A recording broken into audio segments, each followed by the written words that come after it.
What is up, everybody? Welcome to the stream. How are you doing? Sorry, I had my audio ducking off, so it probably wasn't very audible. But I said, what's up? Welcome to the stream. I'm Brea Thorn, and yeah, it's good to be here. It's good to be here this evening and hang out with y'all on this lovely Sunday, the 1st of March. Hope everybody had a good weekend, and thank you for showing up here to spend the ending of it with me. It's the weekend end, actually. And I'm excited because, yeah. Very excited. Why is that showing up? Okay. All right. Is that a little... We're almost peaking there. Almost. Let's bring that down just a bit. Okay.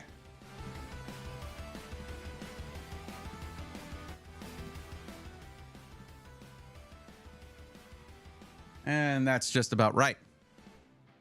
Over in YouTube land, what's going on? Chris Crawford, how you doing? Nero 9000, how's it going? Shanalo Cerberus, thank you for lurking in the tubes. I appreciate that. And also being on the Twitch, which I forgot. I wanted to get the combined chat thing. Expect that for Tuesday. Don't expect it to, like, thoroughly, though, because I don't want to disappoint. But hey, it's okay. Z24 Panther, thank you for the lurk. I appreciate it. Shanala, welcome. Exiled Wolf, welcome in. Evor3, welcome as well. How's it going? TJ Sparks, how are you? And not Jaspers. How you doing, DJ Simple Green? Everybody, so glad to have y'all here. Need a little bit. I know it sounds like I got a lot of energy. I don't, but I will.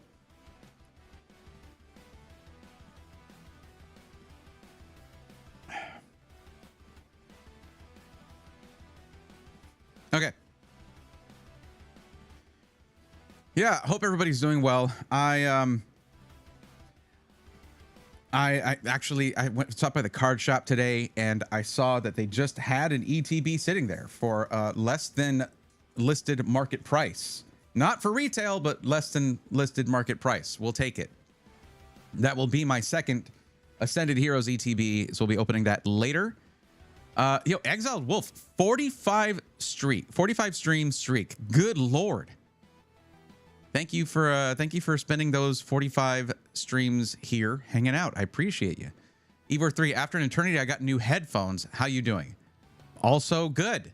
But yeah, congrats on the new cans, on the new headphones. What kind did you get? You got to tell us.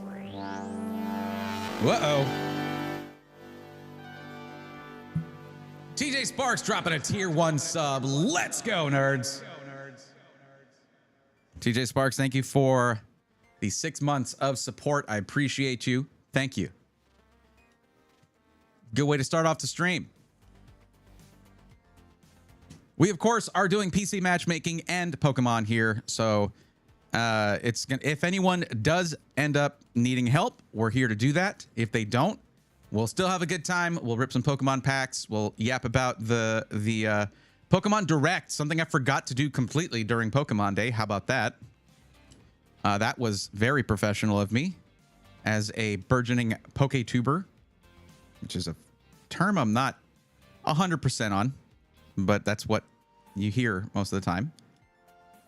Okay, so we have currently no new entries in the form, though there were some here that filled out before that did not come back and get the help that they were seeking. It does say in the forum you have to be here to get help. It does say that. So I feel like some people don't read that and they expect me to, like, I don't know, email them or something. Nope, you got to be here. Panther, thank you for being on both channels. I appreciate you. Onware, what's going on? Welcome.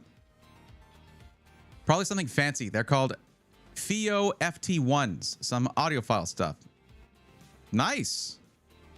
Very cool. I've always wanted to try planar magnetic headphones. That's kind of the thing right now. Well, they have been for a while, but still have not. Still have not tried that out. But yeah, had a good weekend. Had my kiddo over, and we got to hang out, yap about Pokemon stuff, and yeah, we went to that card shop that I was talking about, and that was Cotton's Collectibles, and really nice place, really nice people. The place that inspired me to decide that I want to learn the TCG, which is of course a massive undertaking, but not massive. It's supposed to be easy to get into, but difficult to master. So that's the side of it I'm talking about. Sky the Cow, welcome. Z-Man's Car, welcome. How's it going? Good evening. Onward, yeah, I was thinking about that. Things have been wild on this side of the world, but we're here. Yes. Please stay safe over there in Jordan, please. Kind of always in the middle of everything, aren't you? If you do want planar magnetic, you should start with the FIO JT7s. Well, that depends on whether or not Asus sends me their new planar magnetic headset. We'll see. If I don't have to pay for it, I won't. And I think that's just the wisest course of action there. They had those at CES, so. Literally in the middle. Everything passes right over my house. That's not cool. Please be careful. Yeesh. John Kajika, Y2B, welcome. Good evening. How are you? Yeah, Jordan is always in the middle of everything happening over there. So, yeah, a little scary. Very scary. Please take care of yourself and your family, my friend. Yeah.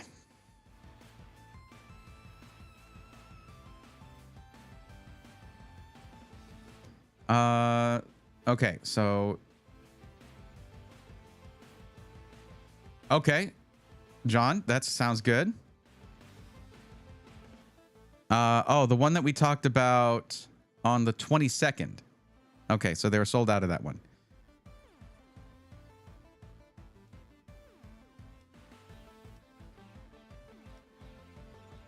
All good. Hey, you know, if you were able to do the extra and get the higher end system, that's all. That's good. So the card shop had something else though.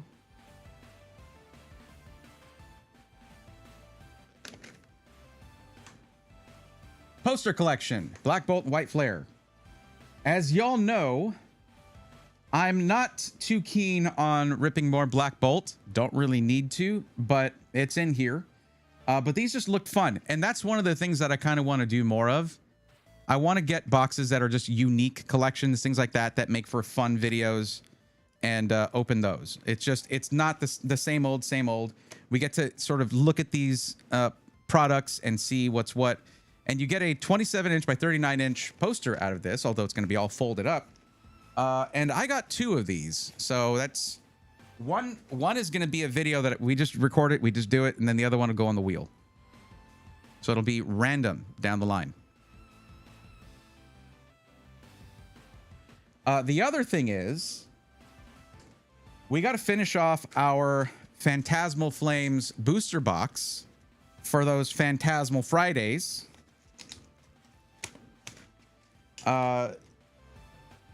And that was just like, I want to rip more of this here. And then we're going to have like 6 videos for 6 Fridays in a row. So yeah, got to pick up the pace to get that channel started. Yes. I want I need to get the voiceover done for the long form.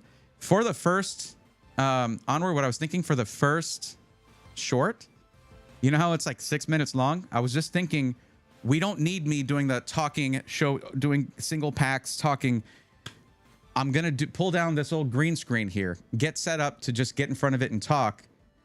And then we can actually show me over it and show just like the hits and me explaining this was my journey to start the Pokédex.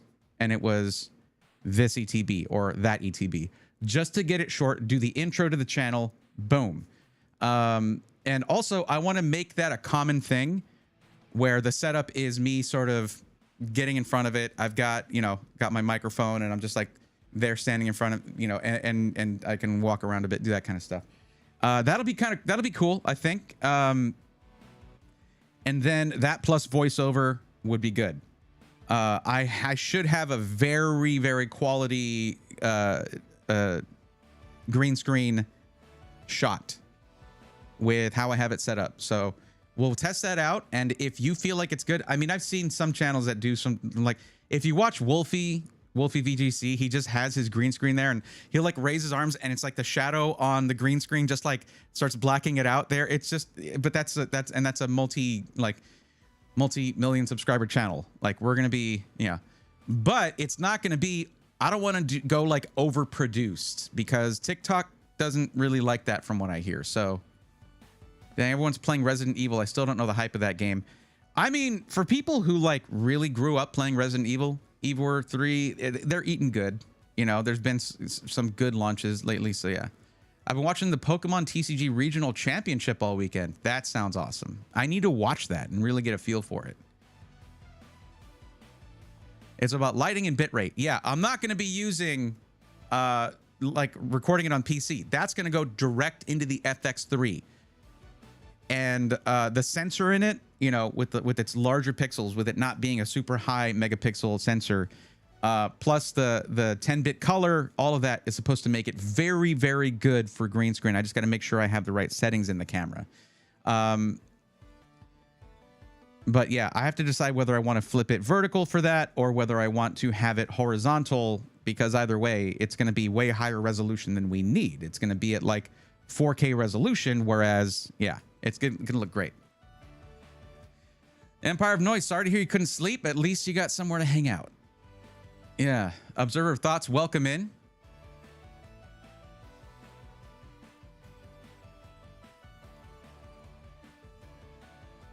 Resident Evil Requiem is fun. Game looks really great on my 5080 at 1440p. I imagine it would.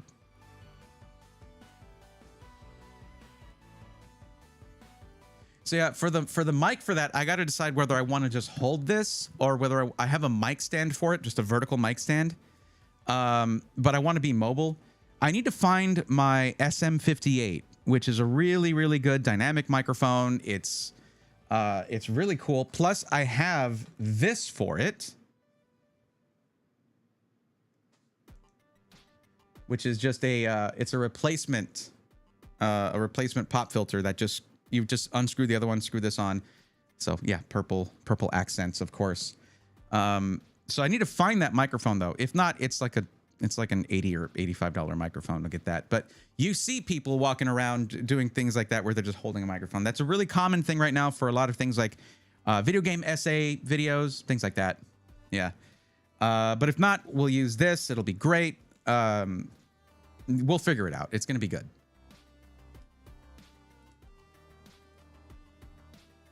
Sure. Posture check. Yep, it's there. I've got it. Feeling good. What's up, Natty? How's it going? Welcome.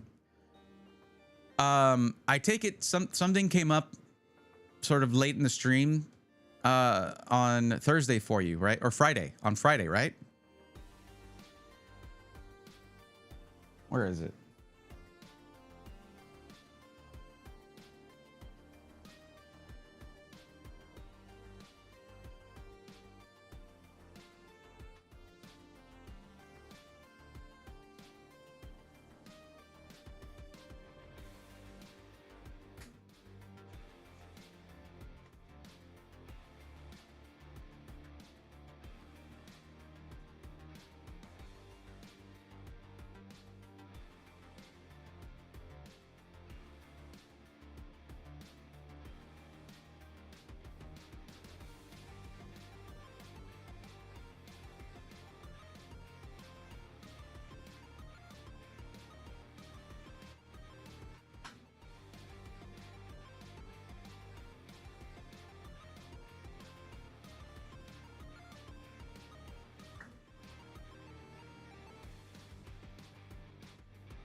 I have so many stacks of cards I need to log in the Pokédex and put away. It's really bad. I had to take a break from it while we were, while Natty was working on the spreadsheet, but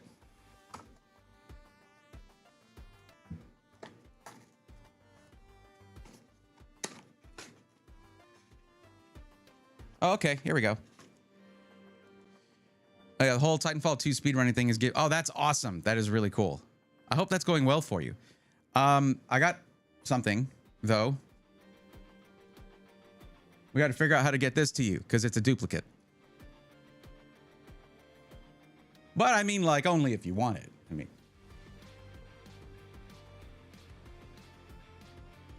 I know you just slightly like bug type. So.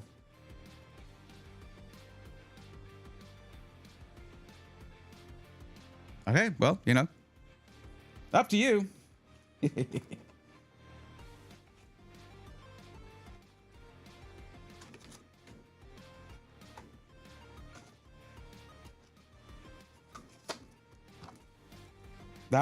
I did a Destin Rivals booster bundle versus 6 packs out of the booster box. And that was in the bundle.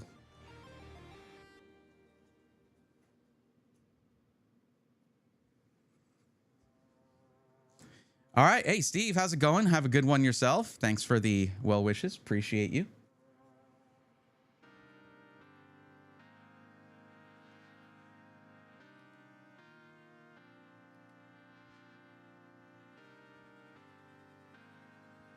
But yeah, you know, you've done so much for my endeavors here, for our endeavors here. So, yeah, any nice bug card duplicates that I get, I'll try to send them your way, or maybe over time build a collection of them to send all at once. I don't know. We'll figure it out. It's a little scary, like wanting to send something like that to Brazil. I don't know how that works. I've never done anything like that. So yeah. Draw Curiosity, welcome. How's it going? 100%, yeah.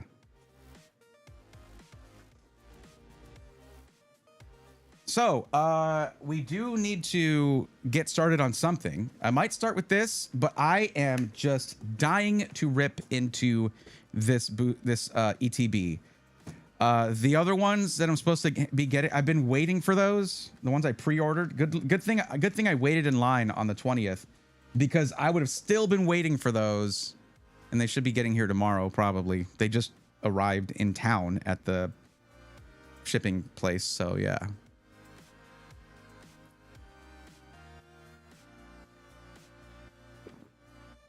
Talking about the spreadsheet, I'd say the spreadsheet stands currently just done, I think. Not much I really think needs adding. Let's maintain it, add the new Pokemon when the new gen comes out. So yeah, there's a reason that I was so like adamant about wanting to add the different Pokeball types. This was from, I think, the ETB that I got. Just to give you an idea. This is just some of the reverse holos. You got Friend Ball, Energy, Quick Ball, Love Ball, Quick Ball, Friend Ball, Friend Ball, Energy. Yeah.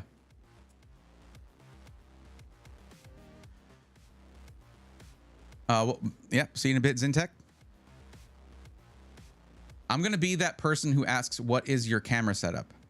I'm going to be the person who says, you don't want to know because it's very expensive, because I'm primarily a YouTuber. Well, at the moment, maybe not, but over the years, I have been primarily a YouTuber who, and thus have been able to justify some ridiculous equipment. Being a tech YouTuber, the expectations for quality are much higher, I would say. You know, trying to make videos about PCs and whatnot.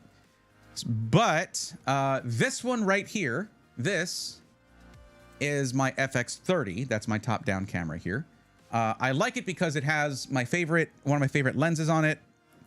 And this allows me to adjust really easily. I can get very close to it, I think, and still have, you know, the focal distance is very close like that. And then I can actually even still zoom in further. So I can get really close to stuff. Of course, my hand shaking doesn't help there.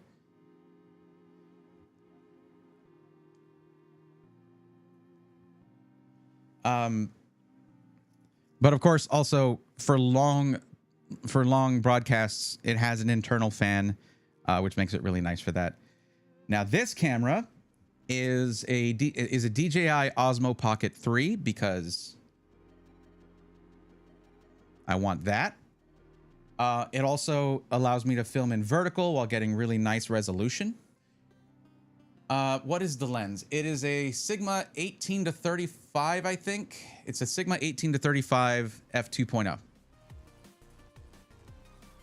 That one is my favorite run and gun lens. Well, it was for a long time. My favorite run and gun lens because of how compact, just small and lightweight it is. But the quality is very good.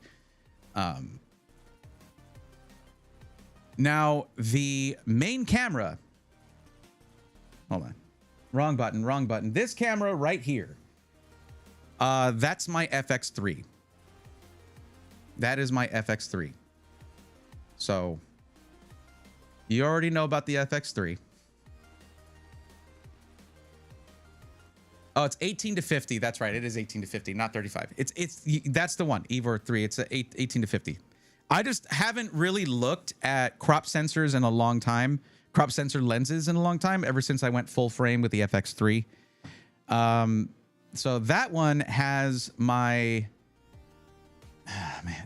my 18 millimeter f1.8 G lens.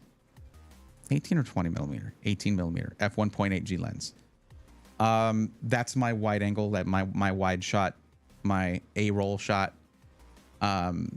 So that one is a Sony lens. G lens is what. Well, what's up, WX fan? How's it going? Welcome in. Thank you for popping in to say hi. I appreciate you.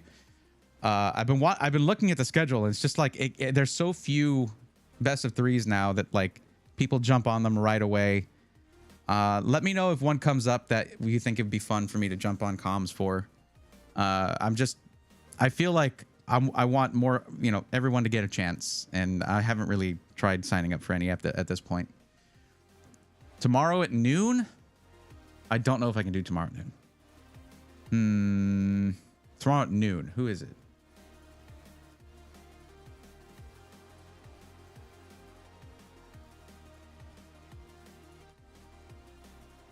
Oh, okay. So that's 11 for me. So that's Deng versus Everett.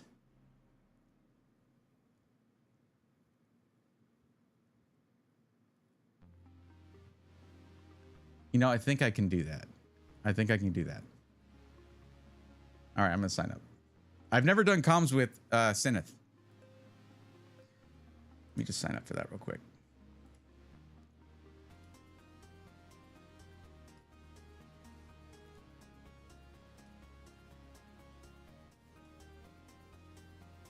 There we go. Thank you. No pressure. He's a good kid. Okay, good. So you were saying, what was it? Awesome Pocket is much better than I thought. It is. It has seriously saved my back for like events like CES, and TwitchCon, stuff like that, where I want to just, I'm going solo. I don't have a camera person with me to help me carry stuff. The Osmo Pocket 3, ever since I started doing primarily just shorts for events, because people don't really want necessarily long form videos about Computex and stuff. They want short form. And I started using that. It's the best. It is the best.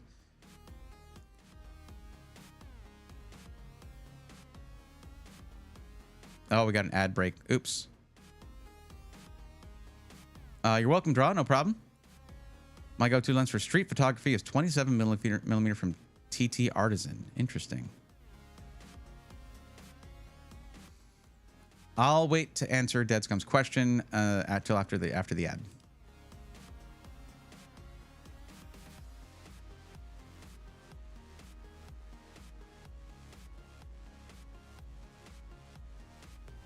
Talk about the sheet. I figured out a slightly jank way to change the colors of all options in drop-down menus. Since the entries all get updated automatically, you can add the entries you want to the menu, assign them to the Pokemon you want, then you can change the color of the option on the full master list. It won't change the color for the alphabetized pages, but it will change the color on the list that has all the Pokemon, so it's jank, but it works. Thank you, WX. I appreciate it. Thank you. Buck Enthusiast, welcome. How's it going? I'm doing fine. I'm doing good. One day at a time. Taking it one day at a time. Like I gotta. So that's a friend ball one. That's a good energy one.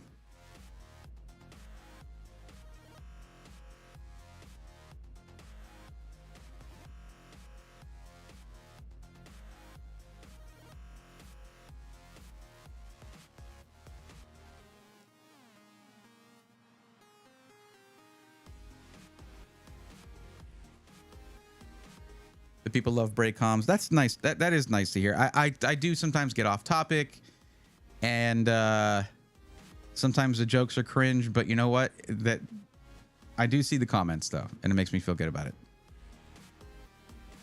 And also, I don't know. I love watching Super Metroid map randos and yapping about it. It's just it's genuinely fun. So I feel like, you know, if you actually enjoy doing something, that does shine through, regardless.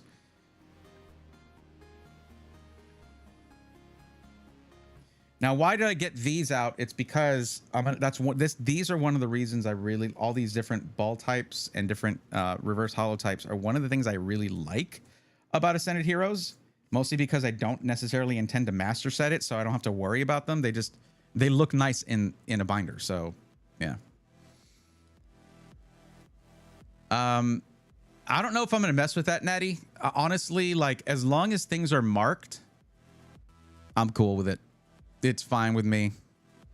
We don't need to try anything jank because I don't want to break anything. If something is working, you don't mess with stuff that's working. You back away slowly. No loud noises, no sudden movements, and just let it keep working. That's just a good way to be. But yeah, curiosity. Absolutely happy to share with that. I didn't intend to become a bit of a camera nerd. It did happen though. I will never say I'm like this in a room full of camera nerds that I'm the smartest one there. I'm not nowhere close. But I do like sort of going back and forth on that. One of the best things that happened last year was when Newer, if you know the company Newer, who makes like rigging and lights and all that kind of stuff, they actually invited me to be part of their booth out at NAB in Vegas. And because they just know, like, every time I see them at CES or wherever, we just talk about cameras and lighting and tech and stuff like that. So they're like, you know our stuff. Come and be like our content creator liaison question answerer guy, because a lot of them are photographers, not really videographers. So I was able to answer a lot of questions because there was just so many people who were like, hey, I've got this weird podcast set up with like 3 people, and guess what, like I'll just have to tell them, like, okay, these guys will tell you about 3-point lighting for photography, and that works for videography too, but it's not going to work for that setup. Here's what you should try. And I would point out the different lights that they have. Try one of these up here and this one here, so you're sharing 2 key lights right there, and then maybe get a fill on this side. That's, you know, that kind of thing. And you want to get a rim light on the back that can capture both people on this side, that kind of stuff. And it was really fun. Because it's like something that I don't know. I guess it's one of those things. I don't do anything halfway, other than, I guess, organizing. That I do not even halfway, maybe a quarter of the way. But the Newer guys are just the best. They're so cool. They're absolutely super friendly, willing to just jam on anything you want to talk about with them. They're really cool. They provided me with a few things over time that have just really helped me out, but never really had expectations in return. Just because they were like, no, like, this dude gets it. So yeah. Honestly, Bray, I'm like basically free all day, every day. If you want me to add anything or change anything, just DM me on Discord. And I'll do. Okay, I'll keep that in mind. I will keep that in mind, and I appreciate it. You know I do. Being a camera nerd will make a hole in your bank account. A lot of things will do that, and I like a lot of those things, unfortunately. Twitch ruins a camera because of low bit rate. Yeah, Ivor, here's the thing. Y'all are watching on Twitch in 4K. Did they raise the maximum bit rate? No, they did not. If you see any weirdness, artifacting, or anything like that, it's just the consequence of 3840 21 by 2160 at like max 7K bit rate. This is why, even if like my viewership on YouTube falls off, I will continue to stream there, because there'll be higher quality VODs there that just don't go anywhere. I also like how affordable Newer is. Yeah, they are very cool. They're very, very good about that. They actually are kind of going after Govee now. They have like home lighting and stuff like that they've added in. Really nice stuff. I want to do some more of that, because one of the ways in which I'm going to be pivoting in order to survive the RAM apocalypse that's going to be going on for the next year or year and a half or whatever is I'm probably going to be pivoting to some setup things and peripherals. That's a concept that I've been thinking about for a while, but I have to basically reconfigure half of my studio to accommodate it. So I'm going to be getting on that. It's just once this initial phase of starting up the Pokemon channel is done, where we have a bunch of our content, we've launched it, we're doing. I'm gonna be able to really focus in on that. Also like Lonzi. Yeah, Lonzi's good too. It is. We shall make a riot to Twitch to increase bitrate. Ivor, I'm just glad that they are allowing mixed chats now. That's enough for me. I need to get that set up here, but soon enough, the times that people on YouTube decide to say stuff, because YouTube viewers are usually a little bit less chatty than chat on Twitch, and that's normal. That's fine. I've noticed that with other content creators too. It's just the culture is a little different. The live streaming culture on YouTube is a little different. But I still would like for everyone who's watching on YouTube to be able to show up right here and be part of it. So now that's a thing. Funniest thing was me yesterday looking over the master list going, I thought Bray had caught 810. Why is it showing? Oh, I forgot to add a whole letter. Oops. Yeah. I also, like Small Rig, I just got a new cage for the FX3. That could also work for the FX30. But this is part of it. So this is just the top handle for the FX3 that has the XLR on it, right? And this part here, down to here, is the only, and of course, this part is the actual handle, but these additional bits sort of fit with that cage. And it's really nice, actually. So when I look at stuff like this, this is so that when I have a camera person working and filming me doing stuff, we just have I have a nice setup for them. It makes it more comfortable to use and easier to get good footage without as much effort on their part. I see, okay, like, listen, I like S-Vend. S-Vend is a really cool dude. Every time I run, because he's always at CES, and every time I run into him there, we just jam a little bit about like CES and the tech there and how things are going. And he's always live, and he has a person following him around a lot of those times with a camera on. He's doing IRL streaming. He's got the backpack and the camera with the gimbal, and I was like, give this person a harness. It's like $150, $180 to get the Tilta lightweight harness so that it's more stable and they're super comfortable, because they're just carrying it for hours. Didn't Linus Tech Tips give you a screwdriver, or am I thinking of someone else? You are not, because yes, they did. Linus himself handed me this at CES. And that short is on my YouTube channel. It's also on their channel, by the way, but their short was actually short, like maybe like 25 seconds.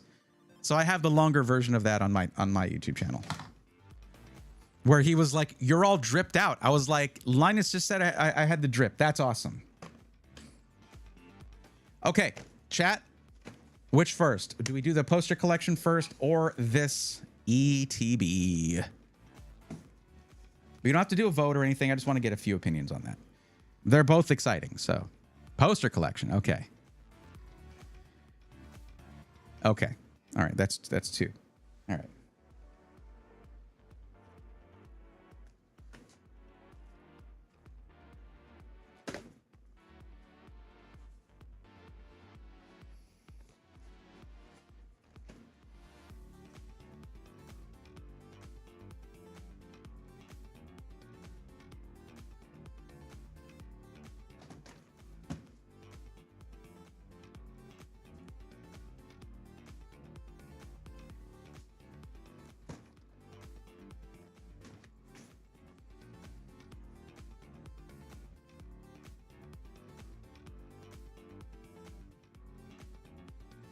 Yeah, I did. I had the shaft extension, and he was like, "Well, this is an unexpected outcome," because he's not the first time he's just given me merch while when we're at an event.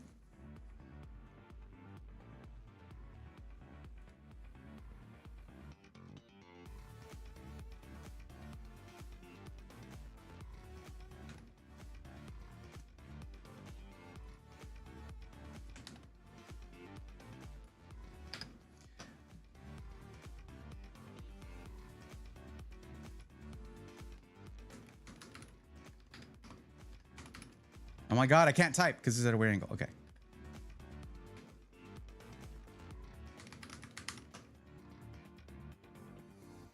Y'all act like I don't have Google.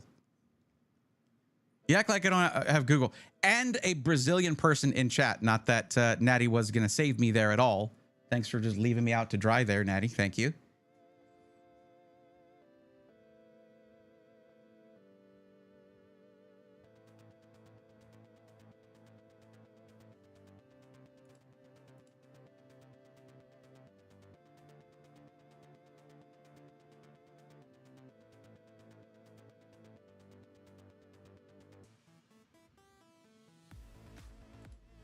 Also, I speak Spanish, which is not the same.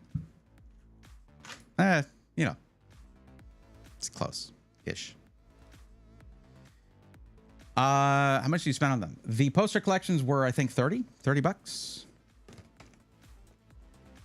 Let me see what they run on TCG Player.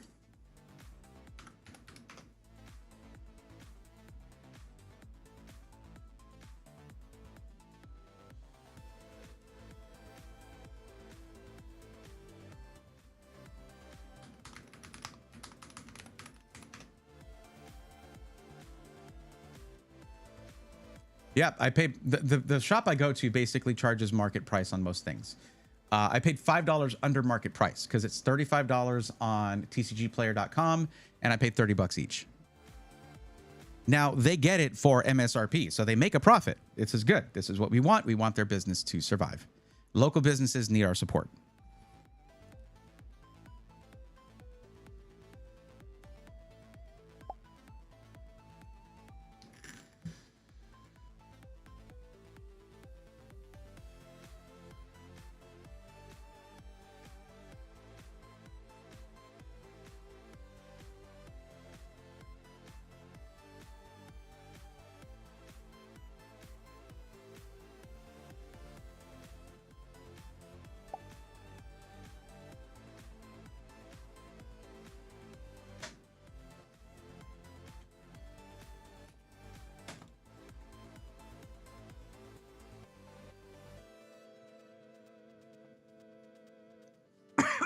Excuse me.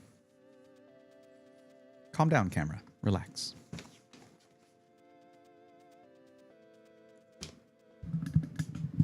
I hate the noise that this thing captures. It needs better vibration reduction, I guess you could say. $8,000 camera setups? Yikes. What, FX6s? What are we talking about here? C7 full rigging setups? What are we talking about? By the way, look at this 3D printed Mega Charizard X. It's super cute.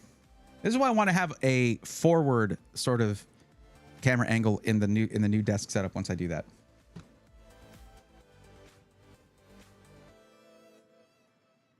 Yeah, it's cute. It's like sitting down. You can pose it in all these different ways. It's really cool. Let's just get the tail.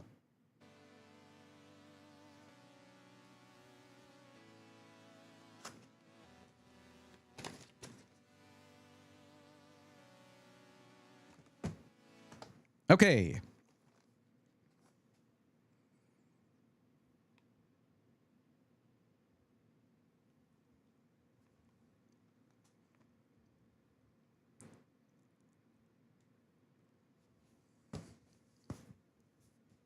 Okay, recording. There we go. I was at my local card shop when I found these Black Bolt and White Flare poster collections. So I bought one. I bought two. But we're gonna open one. The other one will get added to the wheel, so we can open it at another time. But let's rip into this. This, I believe, has 4 packs, 2 packs of Black Bolt, 2 packs of White Flare, and 3 promo starter cards here, and a poster that is going to be have creep. What the heck? Come on. There we go. It's a good thing we're looking here at that point. Okay. This has 2 packs of Black Bolt, 2 packs of White Flare, and 3 promo cards, and a poster that is going to have creases in it. It's gonna definitely have creases. Hold on 1 second. Now I am more interested in opening the white. Oh, why is that light on? Hold on. There we go. That's why we were getting that terrible reflection. Let's try that again. It's a little dim now. Oh, because that light's not on. Okay, 1 second.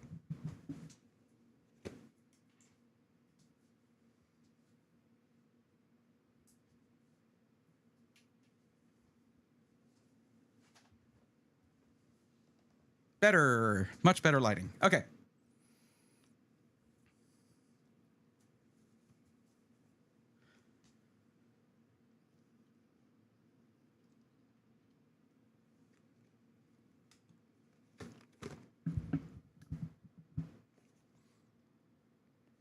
I'm a bit more interested in Black Bolt. I'm sorry. I'm a bit more interested in White. Okay, let me start over because I didn't like the lighting before. All right, sorry.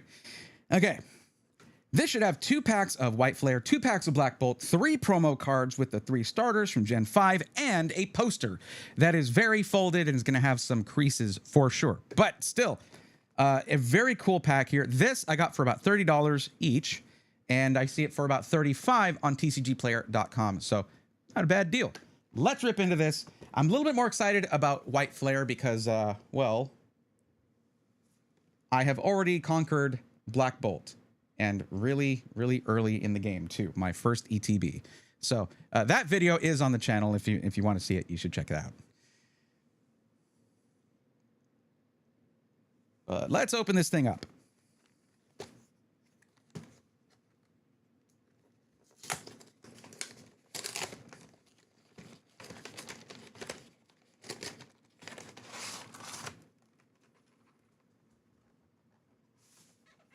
So there is our poster. It's actually a fairly, let me see.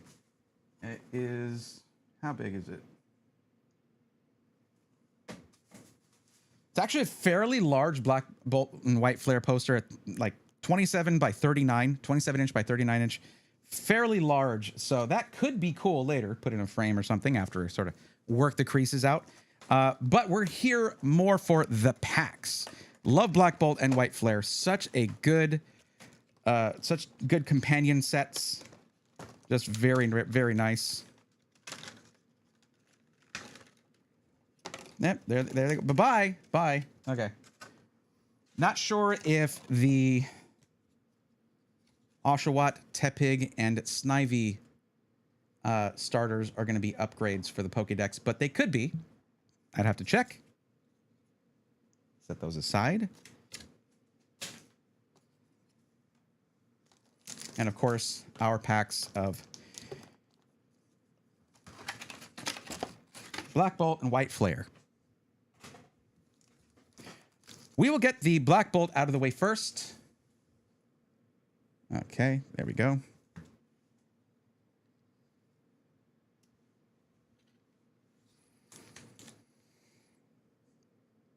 Okay, there we go. 2 packs of Black Bolt, 2 packs of White Flare. We'll get the Black Bolt out of the way first, and then we'll get to the White Flare. Okay, first pack of Black Bolt. Let's see what we get.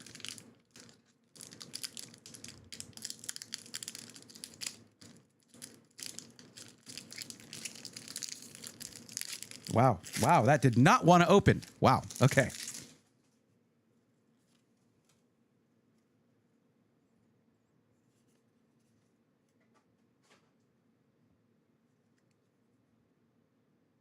Okay. There we go. Larvesta, Fracture, Timpole, Sandile, Alomomola. All right. Braviary, Lilligant, Air Balloon reverse, Pawniard reverse, and yo, really? Kyurem EX ultra rare right off the rip. Black Bolt never ever disappoints. And that is so upsetting because White Flare does tend to not work out for me. That's a good start. That's a good start. That's a beautiful card. Look at that. I love the ultra rares with the bold line art, the metallic line art. So cool. So sick. Let's get to pack number 2. Last pack of Black Bolt out of this poster collection.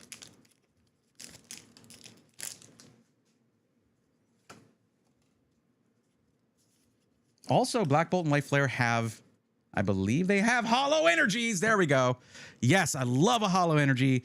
I don't know if that's a little too much excitement for that, but it is awesome for me. I love these. I want to play the TCG, so I would love to have a full complement of these for a full deck. That'd be awesome. Axew, Snivy, Munna, Dwebble, Pokegear 3.0, Cincino, Crustle, Amoonguss, Pokeball Amoonguss. That might be I think that's an upgrade for my Amoonguss card. Nice, that's a hit. Thunderous reverse and Holo Victini. Already got that one. Not the red Victini. We'll survive. That'll be fine. There we go. I do really like the Pokeball cards from this generation just because I don't know, it just looks really good. That's Black Bolt and White Flare. That's Black Bolt, 2 packs right there, 2 hits. We will take that. Now it's time for White Flare. Let's see what this does for us.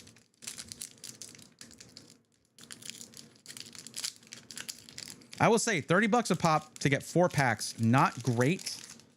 It is, I mean, it's just Black Bolt and White Flare. Prices have been going up. And that's just what you can expect. Honestly, you can still get the ETBs for these for not too much. Generally about $80 a piece, give or take a few dollars. That might be the better way to go. That's up to you. I like boxes like this because they're interesting and to open. Okay, energy there. Tepig, Gothita, Vanillite, Joltik, Charon, Leavanny, Scrafty, Reverse Patrat, Reverse Zoroark, and Archeops Holo. Okay, White Flare being White Flare. You know what? I'm calling this Holo Energy a hit. All right, it is for me.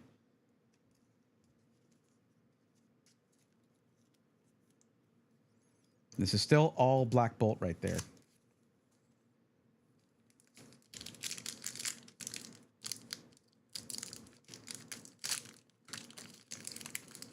Oh, you got it as a giveaway win. Nice. Raging Diesel, what's up? Welcome back. Jacino 2K6, hello to you. How's it going?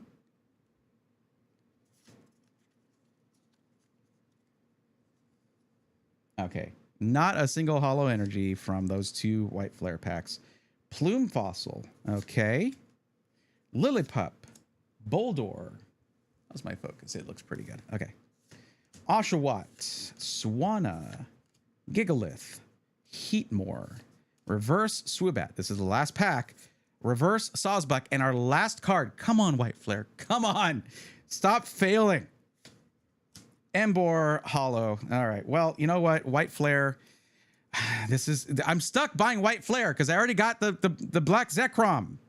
But hey, what are you going to do? I'm happy with these hits. Not too bad for starters. If you want to see the other poster collection get opened up, it's on the wheel. So get subscribed or hit follow so you don't miss it. Thanks for watching. See you in the next one. That's it. Just like that. Oh, also, and you know, I have to check the Pokédex, but one of these is probably an upgrade for these starters. So we'll see. I'll put on the screen right here how many new Pokemon we got and how many upgrades there were. Probably not too many, but we'll find out. Okay, obviously that goes before the very ending. Thank you. Okay.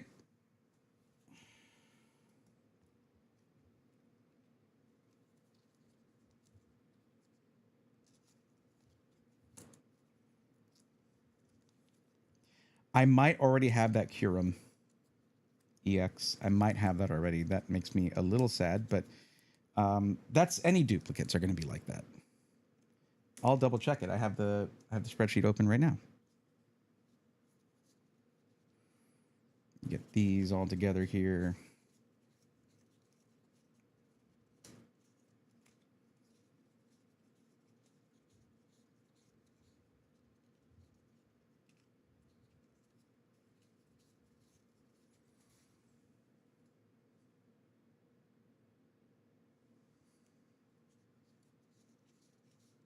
I need to work on that sort of top-down mounting setup that I have, because it does wobble for a while after I use the follow focus to adjust the focus, but it's okay. For now, it's fine. Which 5070 Ti should I get, gaming or prime? Yeah, Empire of Noise is correct. JC, no, whichever one is the one you can get and afford, because 5070 Ti's are going bye-bye. They might say, "Oh, we're not canceling them." It's not. We're not canceling that product. We're not bad guys over here at in Nvidia land. But yeah, they are trying to. They don't want to sell 16 gigs of VRAM for $750 anymore. So if you can get your hands on a 5070 Ti for like less than $900 right now, you got lucky. Go ahead and just pick that up.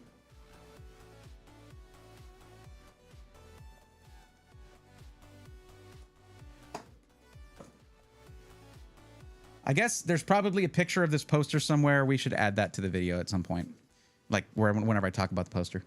It's an upgrade for Tepig, and you have a reverse foil Snivy, but you do have an illustration rare Oshawott. I do have that Oshawott. That's right. And Snivy, the reverse foil Snivy, this is a full hollow, so that they're both, Tepig and Snivy are both upgrades. There's my focus. Okay.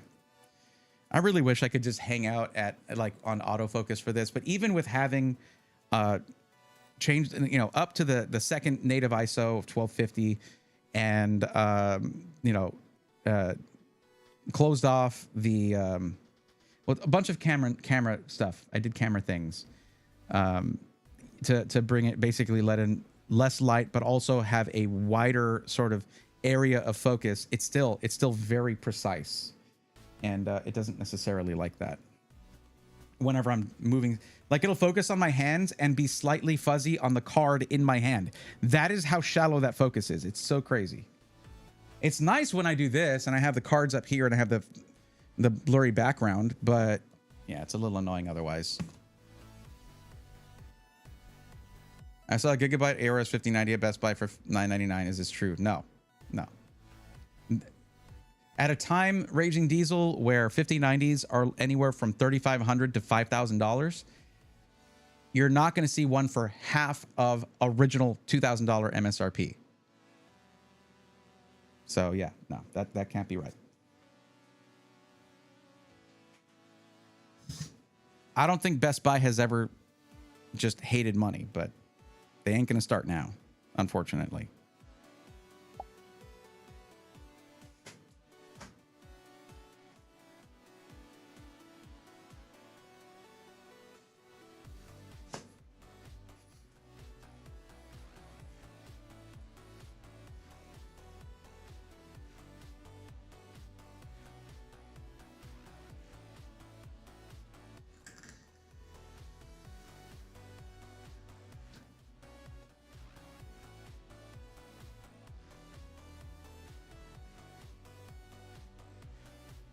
Nope, right there. There we go. Okay.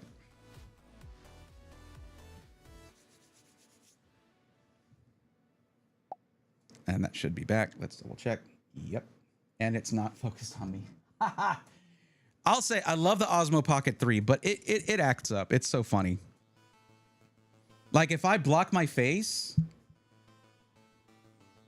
hold on, let's go back to this. If I block my face, it just freaks out.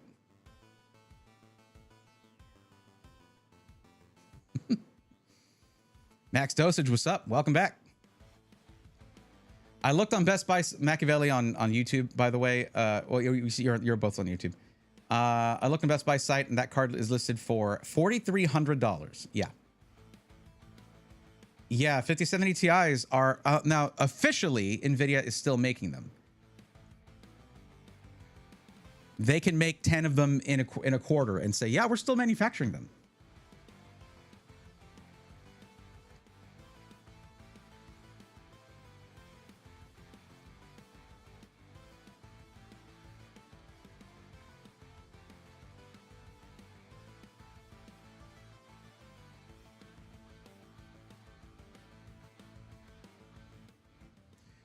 Let's see. Oh, but remember when we talked about the import tax here in Brazil for electronics? The government wanted to increase the tax again, but got so much pushback they backtracked within a day. Wow. Insane. Insane. Oh, that's right. I was gonna check for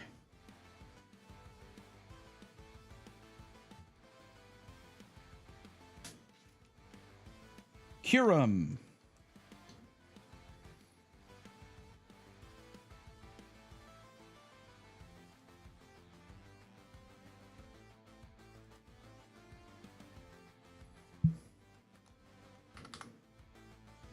Ultra rare EX. It's the exact same card. Yeah, I have that exact card. Well, why does that show up over there now? That's interesting. Oh, it's there. Okay. Weird. Weird.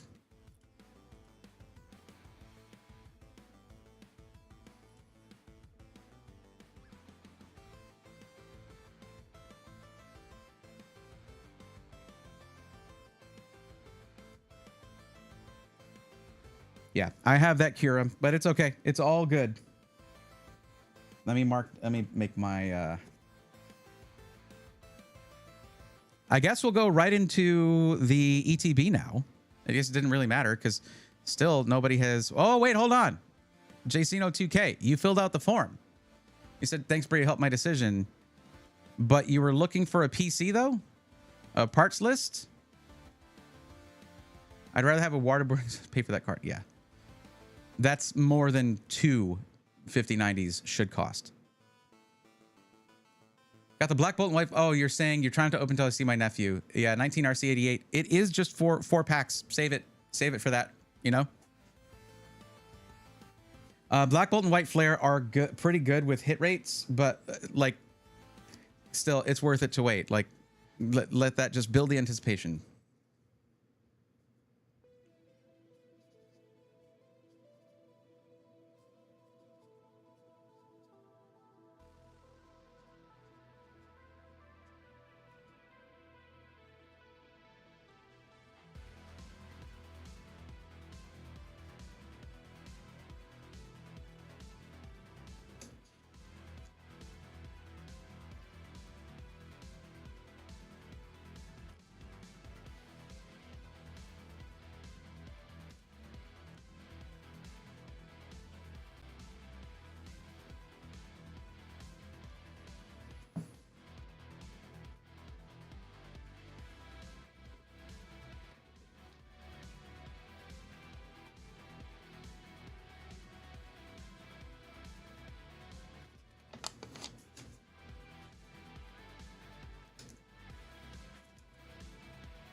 I put some stuff together on my own as well. Okay, so that means JCino 2K6. That means you have a parts list already.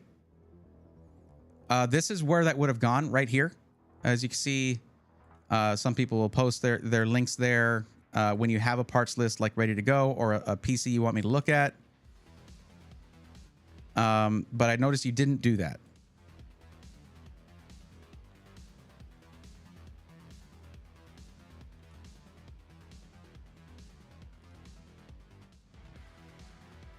But to be clear, parts list means that you are going to be building it yourself. Is that correct? Sounds good. I have 20 packs of Gem 4 2. So like Gem Pack Volume 4, is Volume 4 already out?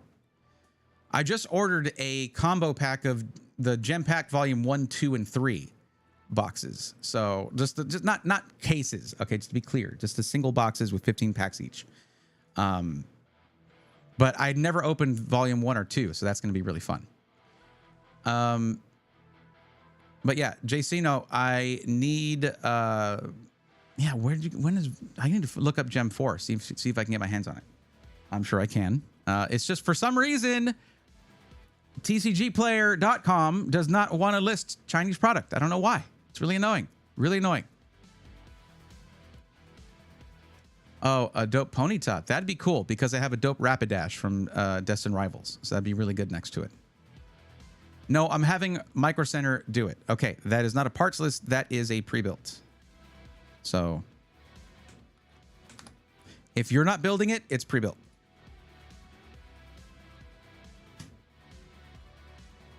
Because otherwise I would have been doing this with that in mind.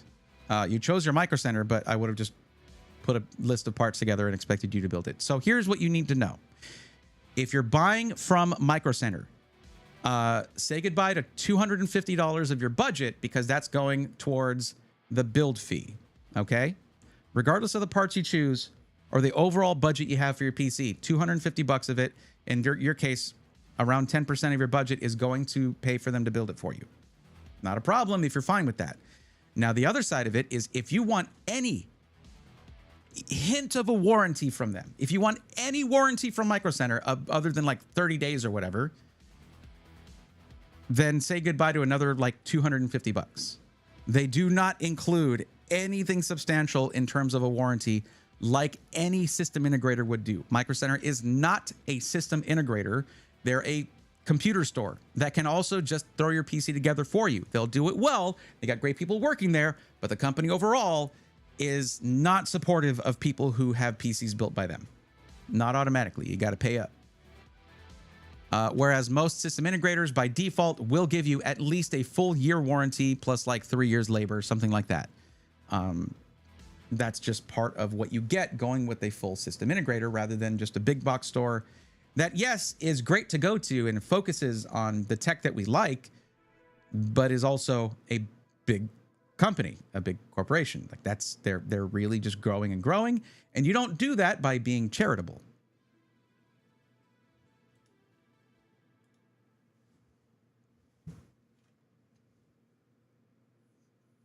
Yeah, Machiavelli there.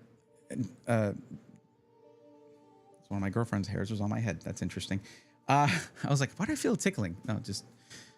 yeah, Machiavelli just got free RAM replacement because of buying that warranty. It's a few $100s extra, but that RAM would have been another, what, $900 now? Because it was like, what, you got a 64 gig kit, right? And that would have been a couple $100 back when you got your PC, but now it's like $900 or something for that same kit of RAM. So even if you get 32 gigs, that'd be like $500-600 right there. So, so basically, whatever your budget is, which is what I'm going to ask you here, either you have to say, all right, I'm going to pay for the warranty and the build fee out of my budget, or you're saying, no, that's separate. My budget is my budget. So tell me, oh, the 96 gig kit, damn, you lucked out getting that warranty because that is like $1,300-1,400 or something right now. All right, Natty. Good luck. Have fun.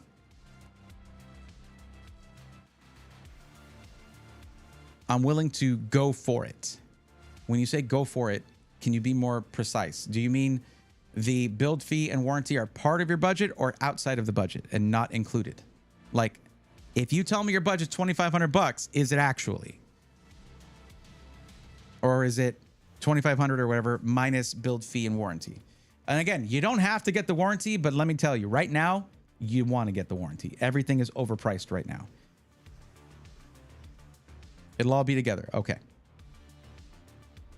So what is your actual maximum budget in this range of $2,000 to $2,500? The maximum budget, we don't raise it later. Whatever the max amount you're willing to spend on it is. And then I'll subtract the build fee from that.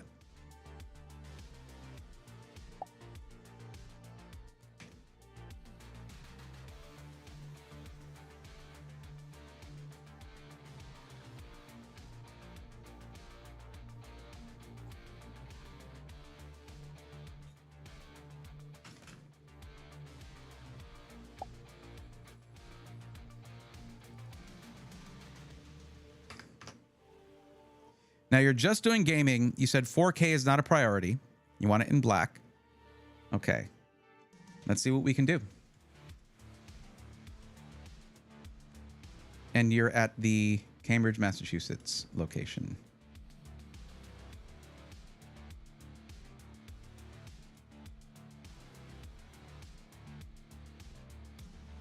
The good thing about going gaming only is that you can do a bundle that way.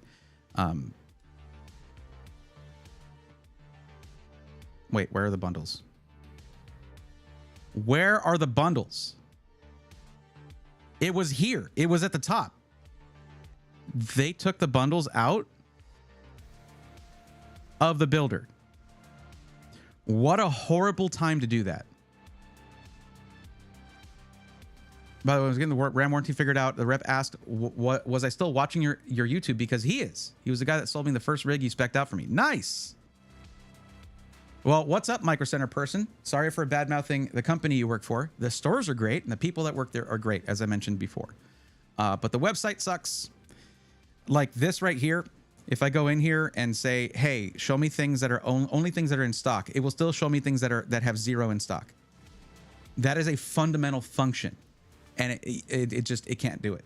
It's so annoying for someone who actually does this for people for free, one-on-one all the time. It's really annoying, as you can probably imagine, especially when there's shortages. And I'm like, oh my goodness, they have this 5070 Ti for this price. No, they have 0. Okay, never mind. Speaking of GPUs, let's take a look at what they've got.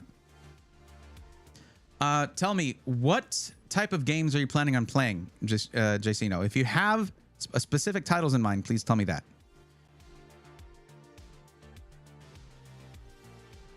Also, Micro Center person, if you're watching, please put the bundles back into the builder. What are y'all thinking?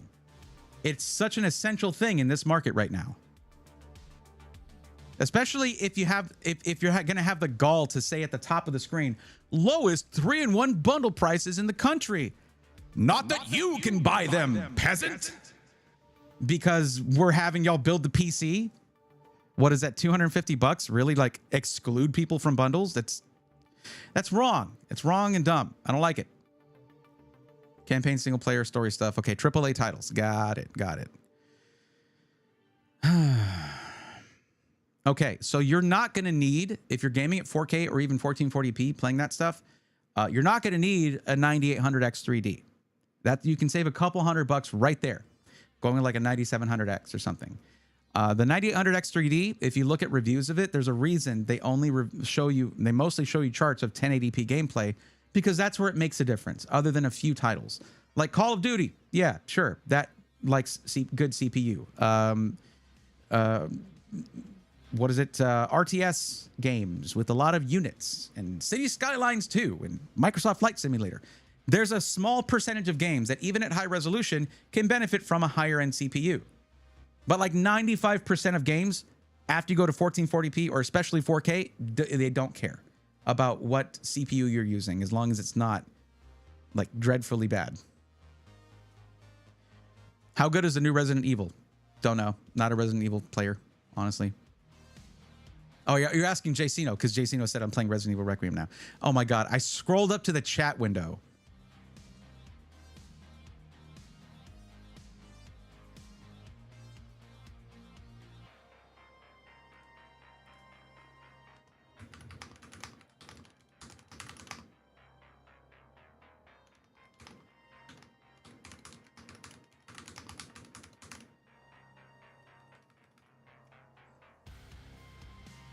There we go. Someone will read that.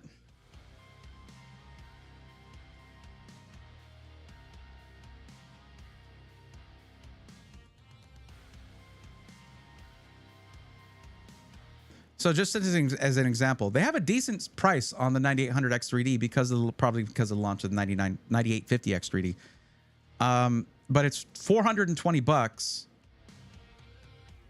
I would actually rather put you on a 7600X3D is it's less than half the price, and you're going to get very similar performance, even in games that require high-end CPUs. There's also the 9700X for $299. That is not as good of a deal because this went down in price. I'd rather do a 7600X3D just in case you do pick up a game that still wants really fast CPU performance. This will do it. You still have 3D V-Cache, and it is less than half the price. Plus, you're on AM5, so upgrading, not a problem. I would do this right here to put more into the GPU, because GPU prices are soaring while availability is plummeting. Motherboard, don't need anything crazy. B650E Tough Gaming should be fine. But let's put you on the latest generation instead. B850 Gaming Pro Wi-Fi 6E. There's not one with Wi-Fi 7. Did you say you need Wi-Fi anyway? You do not need Wi-Fi. Good. Okay. So this having slightly lower than Wi-Fi 7 performance doesn't matter because you're not using it, but you will still have good Bluetooth in there for your Bluetooth devices. We don't need to worry about the I/O very much because you're not going to be streaming or anything, so you're good there.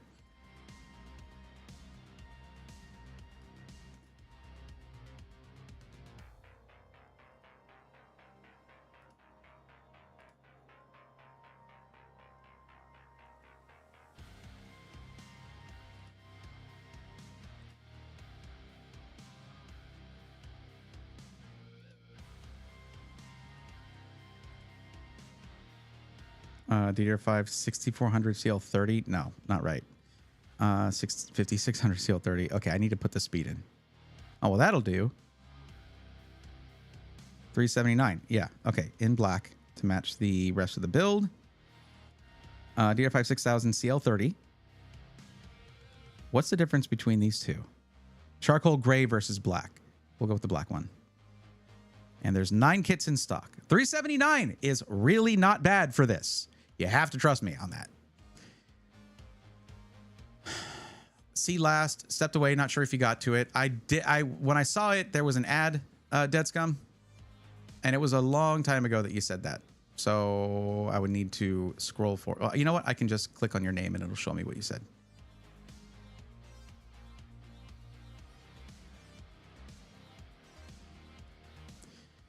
Off topic, how many computer system builders have closed down or close to it since all the price rises and other shenanigans? In 2025, 3 companies shut down that I knew of. I have not heard from other ones during these times, but there's a few that are pretty close.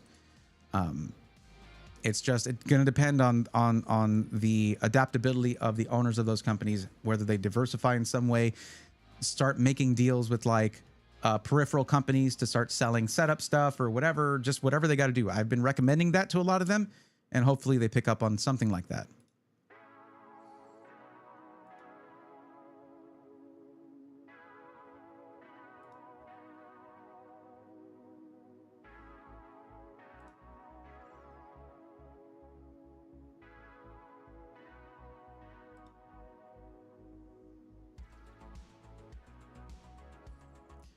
Well,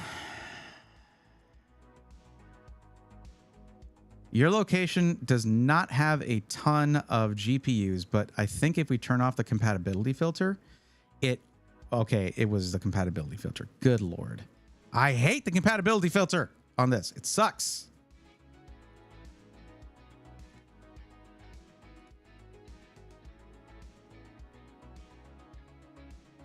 Yeah, 5090, $2,800. And it doesn't say how many in stock there are. $2,700 for a Pro 4500 Blackwell. Nope. $2,000 for 5080. Yep. Gigabyte 5090s, $3,500. No.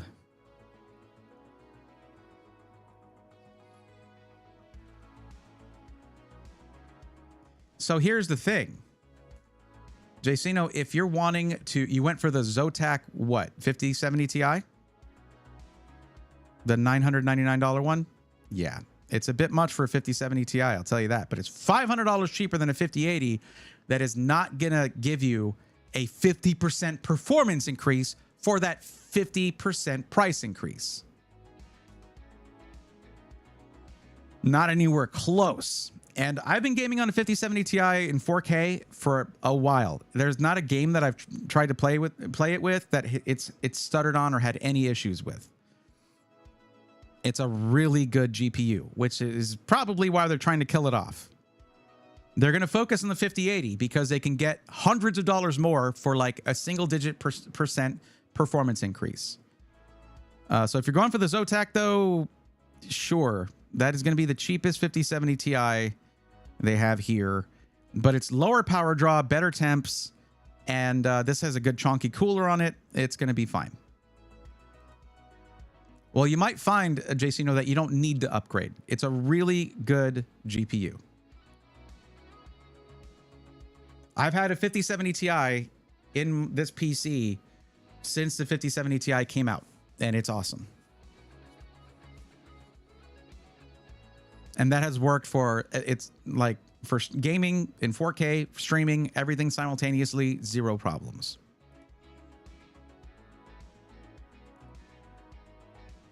Wait, what are we at so far on the amount? 1769.96, and we still need storage, which is also is inflated in price. This used to be $315 even after the price hikes. It's now $500 for this 2 terabyte Gen 5 drive. That sucks, but I'm not putting less than 2 terabytes in here.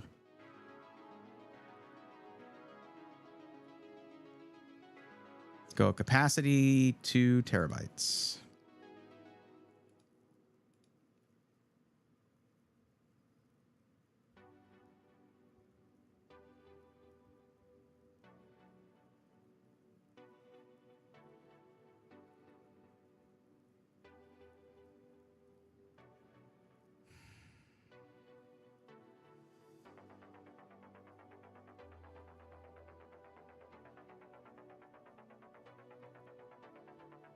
So bad.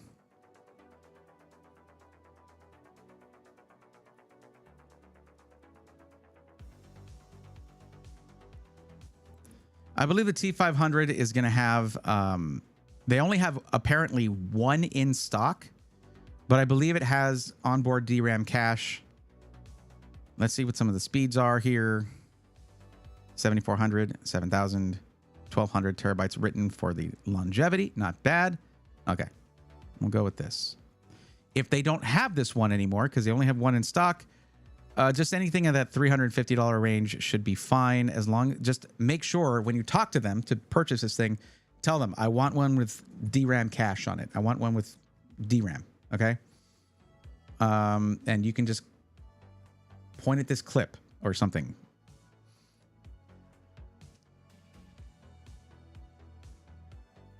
Let's double check it.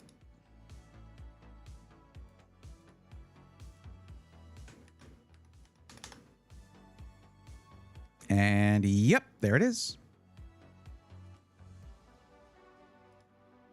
Yep, it does have DRAM cache.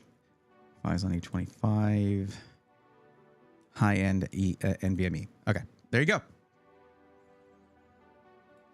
Dead Scum, I'll tell you. If you get into, if you become part of the scalping problem for GPUs, you can guess how welcome you'd be here. Stick to houses, I guess.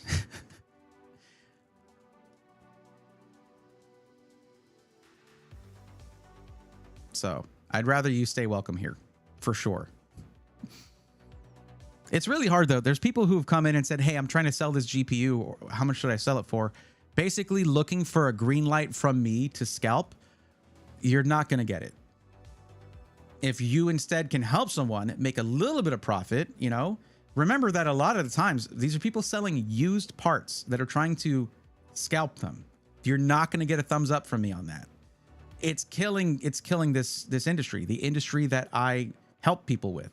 That is my job. That gives me my, you know, lets me help more people by making it my livelihood. It's not great. It's not a good look. So I'm not saying you were doing that. That was a joke, and I understand that, but it did bring up that important point. Now, just so you know, cases are where you get to decide how this thing is going to look. Now, you already gave me some input on that. You said you do want RGB, but not too much. So there's another question for you. How much space on your desk do you have? If you have a lot of horizontal space on your desk, you can get a big case. If you don't, you can't. I went for a Talos E2.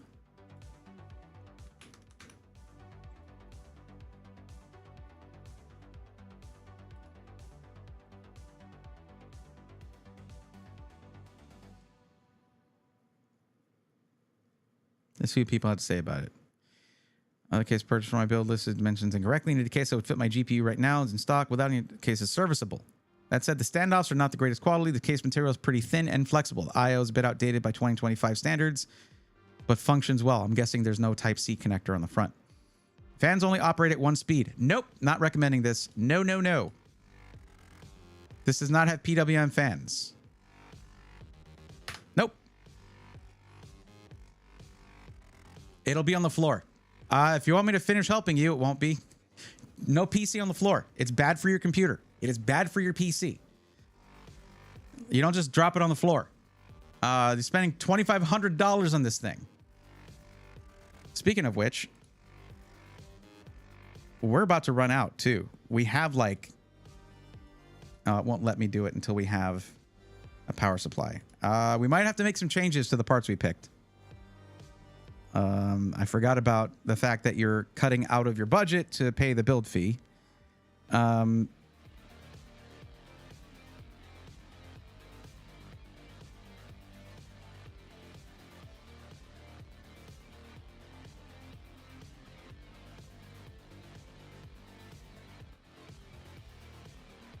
I know the scores on this one's really good. We'll go back to the case in a second.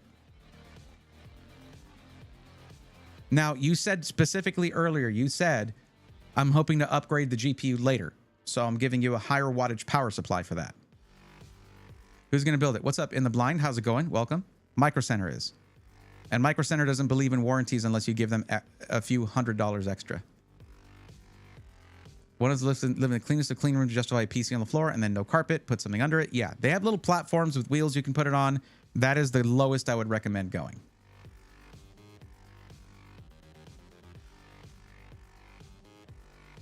Yeah, I'm not trying to help you get a PC built and then send it to its death. What kind of person would I be if I didn't intervene there? No, this right here, whatever power supply you get, the intake for this is going to be facing down on the bottom of your case. Either that's going to be just face first in a carpet trying to breathe like this, okay? Or it's going to be on a solid floor, whether it be tile or wood laminate, whatever. And that just means the dust can very freely flow right under there and right into your power supply. Whether you have a... Now, if you'll have a filter there for it, how often do you think you're going to be going down there to clean that? Be honest now. It's going to be a magnet for dust. Now, there are, and probably they have it at Micro Center. We'll look there to see if they have it. There are platforms that you can put a PC on. Then usually they'll have wheels, which is great because then you can roll it out to get to your rear I/O and all that. I'm going to look up the Tough Power GT 1000 real quick. Give me a second.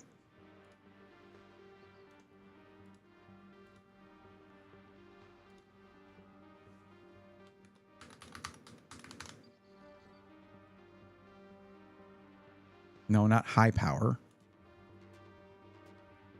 Tough Power GT 1000. That's a snow version, version B. Well, they're all B or B minus. That's fine with me. That saves you 20 bucks or so. Fully modular, ATX 3.1. I've used Thermaltake power supplies. They're pretty solid. So, and they're rated pretty well there. So I'll take that. I feel like the price went up on the Superflower LED X3, which is surprising. It's usually the best deal. While I know they offer warranties on their GPUs, I picked one up last year. Yeah, no, like if you have them build it for you, which I have to do a CPU cooler before they'll agree to that. And we're already at 250, so we'll have to change something because we're over budget. CPU cooler, they'll have a budget CPU cooler at least. I guarantee you one of the things, like the storage was $350 for 2 terabytes of storage. Come on. And we still have to change the case or pick a case.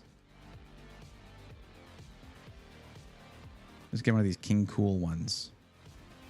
There we go. $80 for a 360 millimeter AIO.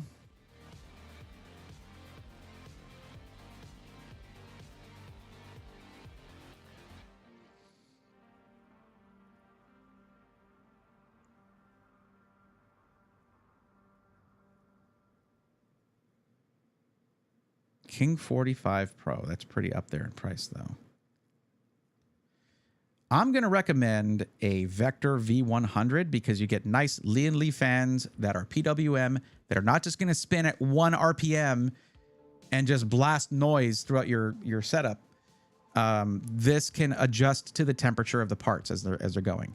It's only $5 more than the Montech XR. Montech needs to step up there because this has more fans, more space, and it's slightly nicer build quality than a little bit more in terms of options for cable management, things like that.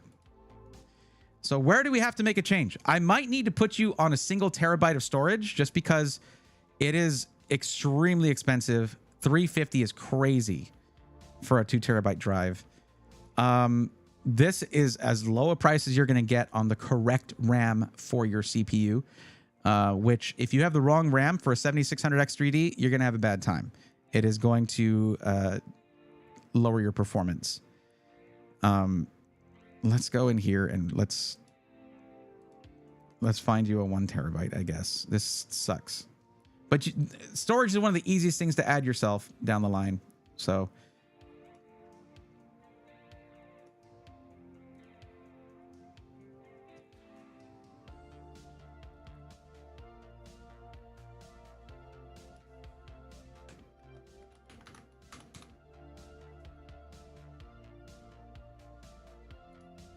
Spatium M450. Oh, good. It's like the one that's not on. Wait. Yeah, it's under MSI M450. That's incorrect, but okay. It is DRAM-less. Okay. All right.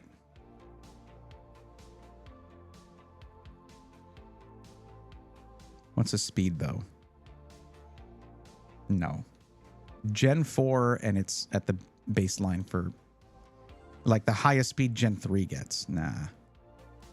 What's your deal? Oh, yeah. Oh, this is Gen 5. For $199? Yep, there you go. This is cutting $150 off from your storage. This is really fast, but still, that's $200 for 1 terabyte is crazy, even for Gen 5. Oh, my goodness. Sucks. Okay. 165 for a 990 Evo Plus. Okay. Yeah, it brings us down to $2219.92. Now you can have them build it for you. But guess what? You're not going to have any warranty. It is $250 just to get the 2-year warranty, or $279.99 to get the 3-year warranty. Now, here's the thing. Parts can go bad. That is not the fault of the company building the PC.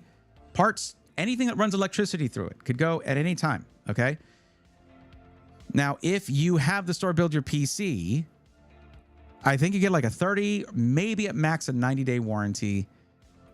But if you want anything substantial, it is $250 if you want a 2-year warranty. Adding 1 year is another $30. I would definitely recommend that if you're going to do it. But right now you're at $2469.91. JC, no, it's okay. No problem. The thing is, you're investing so much in this. You should give it a place of honor in your setup, not make it an afterthought. You know what I mean?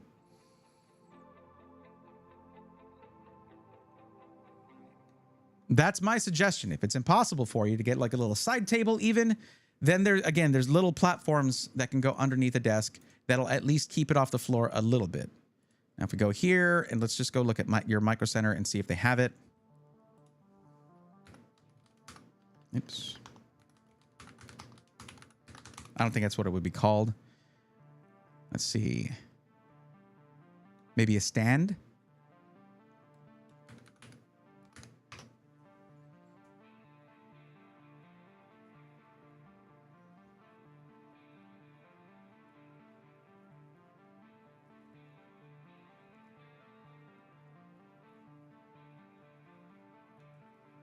Hold on. Let me see what it's called on Amazon.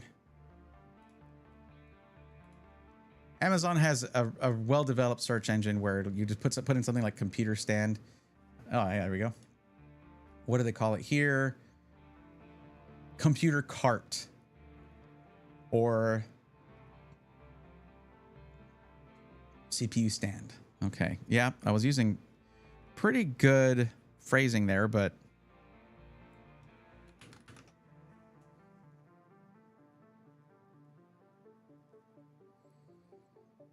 I don't know. Basically, while you're there, you can ask them if they have something to put it on that has wheels, like the low one. But basically, it's something like this is what I'm thinking of.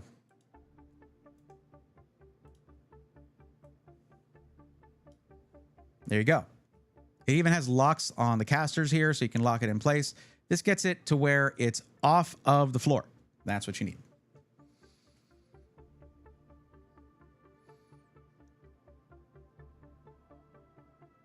Yeah, you mentioned that in the blind, that you hang your PC off the desk. That's good. That's fine. Yeah. Tech by Nathan, what's up? Is anyone just gaming and doing general computing actually going to notice a speed difference in Gen 4 and Gen 5 NVMe? Okay. People come to me to try and optimize for their budget, though, but thanks for your input. Nothing a couple 1x1 boards from Lowe's can't handle. Okay.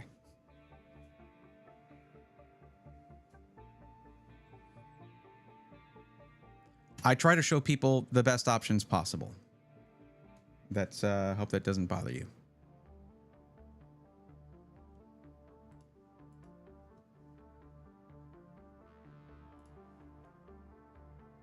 Okay.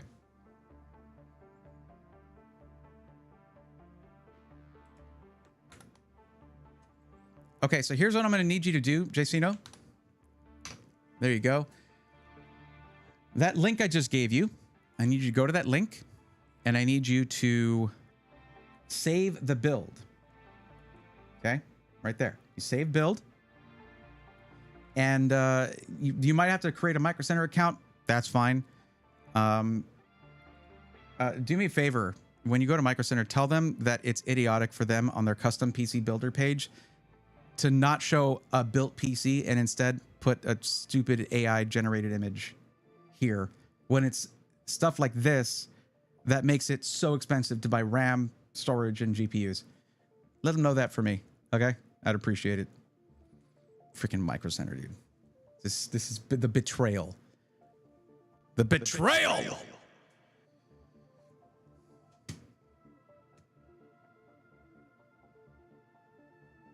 Yeah, no problem. Happy to help.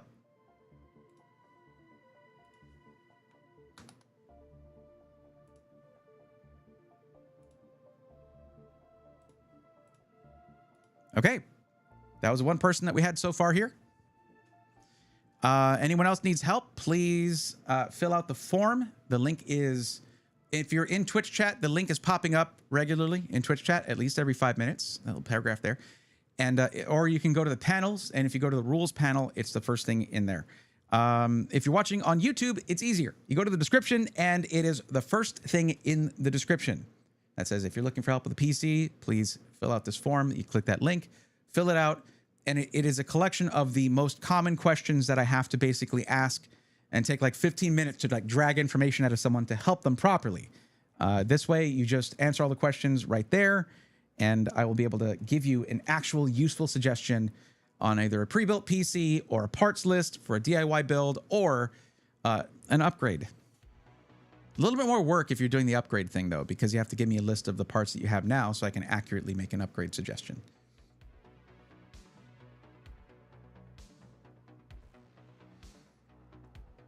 Yeah, in the blind, you were saying, I know they offer warranties on their GPUs. I picked one up last year. That's just like a standard warranty. Like when you buy something like, I don't know, a blender, and they're like, would you like a 1 or 2 year warranty on this? Yeah, but the thing is the manufacturer offers warranties themselves. It's just if you want Micro Center to handle it.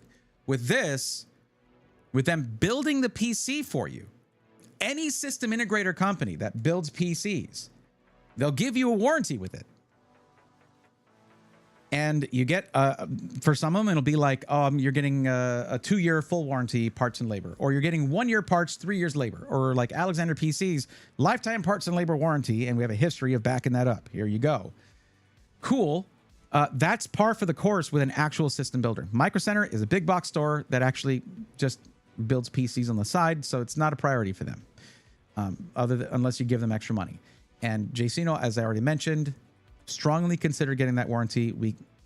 We could have probably cheaped out on some of the parts and gotten it to where you don't need to worry about that. But there's not a lot of room for cheaping out on parts here on some of those.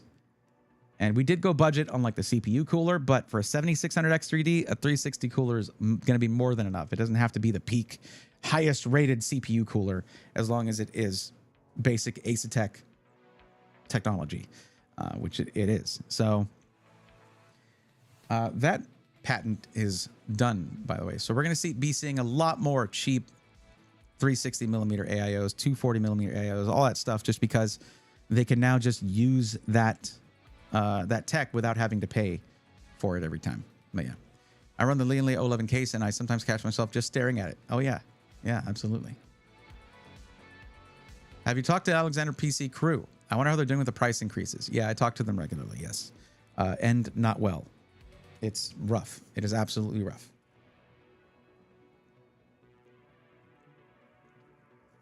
But that's the story across the board for smaller companies. It is absolutely...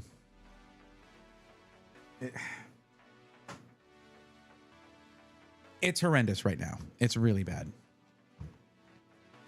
This one was a 2-year, no questions asked. What sold me was the ability to be able to turn it for the price I bought it for. Oh, that's cool. Yeah. Yeah, well, in the blind, we were all hoping for VRAM increases on the 5080 Super, 5070 Ti Super, all of that. You can thank Sam Altman and all the tech bro billionaires for that, for ruining the industry. Like, seriously, just like every industry, every device uses storage and RAM. Every device that computes things uses storage and RAM. Like, way worse than the GPU shortages. Think I'm going to get the 3-year warranty? JC, I am 100% backing you up on that. Yes. I don't want you to give Micro Center extra money. Necessarily. They are a big box store. They have cool people working there. It is a cool place to go, but I don't like the direction they're going in necessarily. You might not, by the way, this is supposed to be same day build, but they don't, first off, you have to be there before it's 4 hours to closing in order to get it same day. But from what I understand, they have thinned out the amount of PC builders they have to where they're generally not going to be same day. This still will be a lot faster than buying it from any system integrator, unless it's like a ready to ship kind of situation. But yeah, they're just starting to, like, as their reputation grows and their number of stores grows, I don't like the direction they're going. No company is like perfect. I mean, Newegg used to be the spot, and then they got bought out, and then they just, yeah, they suck now. They're just genuinely bad company now. They're opportunistic whenever there's worldwide shortages. They have the best time ever because people are desperate, and they like desperate people. Desperate people pay more than they should for things that they really want. And that is Newegg's favorite time. Yeah. Oh, yeah, Tiger Direct. I remember Tiger Direct. I stopped buying from Tiger Direct, though, in the blind when they opened a distribution center in Texas, and I couldn't get stuff tax-free anymore. It sucked. It was a bad time. Curiosity, yes, 100%. Oh, man. Yeah, Sam Altman, like, it's fine to be an absolute, like, worthless human being in the way that you talk about other human beings and say, like, oh, it's training AI, it's like training a baby, and like how much food you give the baby. Do not treat people like computers. I can tell you your worth as a human being is directly reflected by the worth you see in others, because it dictates how you treat other people, okay? And that right there is a worthless human being. Sorry, because he sees zero worth in other people. I'm souring on Micro Center. No, the thing is, JC, it's every big company you're going to go to. Okay. Now, if you talk about system integrators, I prefer that personally because, you know, they're building PCs is like their main thing. They're not a big box store, right? But there are a lot of benefits to getting it from Micro Center if you get the warranty. If you get the warranty, you get a lot of the benefits to where if you have a problem with your PC, you're not shipping it anywhere. You don't have to ship it. And so you're subjecting your investment to the rigors of the shipping industry. Not always a good idea. But with Micro Center, you just strap it into your car, take it over there and say, fix it. I gave you money dollars. Now you fix this. And they should do that. Well, that sucked. That was already precarious. There we go. A couple little things fell. Those tins, I haven't figured out what I want to do with them yet, like the Pokemon tins. And they don't stack that well. It sucks. I need to find a way to use those. Welcome back, Natty. Let me take myself. I bought a plasma off of Tiger Direct. Yeah. How's that thing doing? Still running? Not back yet. My coffee and cream is not sweet. Okay. All right. Go get your get your sweetener. I got my last 2 pre-builts from Costco. What's up, Ghost Poner? How's it going? Did you come in to say that to trigger me specifically? Welcome back. Pokemon Tin Cyber Deck. That'd be cool. Well, I haven't had issues, but I'm knowledgeable enough to know the behaviors of stuff was wrong on my computer. Well, okay. Hopefully you were able to go to the company that actually built it and have it fixed. I 3D printed inserts for my tins and use them for different kinds of storage. I need to get back to 3D printing. I just have like the Ender 3 Pro or whatever in my garage and it's been in there for years. I need to actually use it or get a new one. Looking at monitors not long ago. What's up, Shotgun Luffy? Was better a month ago for prices. That is the song that never ends, Luffy. You can basically list any product and say that, and it will be just as accurate. Not died a few years ago. Got at least 15 years. That's money well spent then.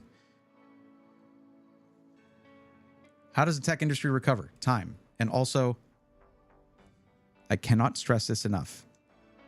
Regulation. The problem is, well, I mean, when you have billionaires being like, hey, politician, listen, blah, blah, blah, money. And it's going to be like, okay, you know what? This is bad for America. We need to deregulate this, this, and that. And then the billionaires are like, cool. I wonder what it's going to be like to be a trillionaire. I'll find out in maybe a year or so because screw consumers.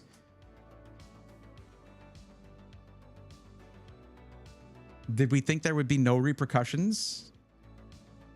Like free market can exist with regulation. That's, you know, that's normal.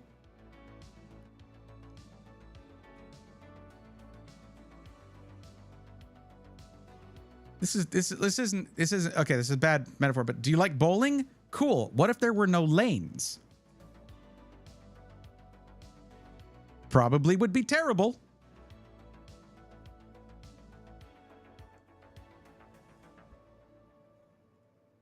It's not the button I wanted to press. I wanted to press this. There we go.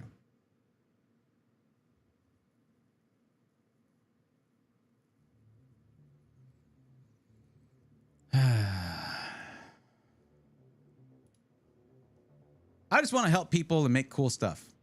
I just want to help people and make cool stuff and help people make cool stuff or have cool stuff or do cool things. It's not too much to ask. Regulation typically ends up being just a challenge that these people figure out how to exploit or they are put in place by design. Then why do they keep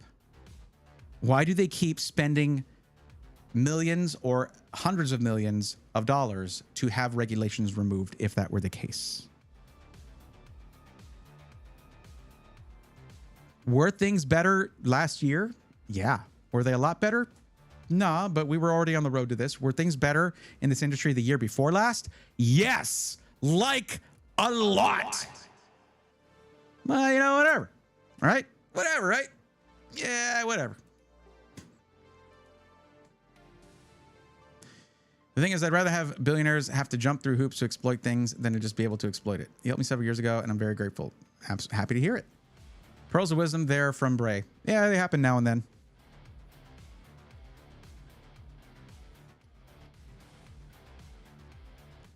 I'll tell you, like, I don't like to get political on this science and tech channel where I also rip Pokemon cards. You're not here for that. But what we need to do is have not like regulations being removed. That's a symptom.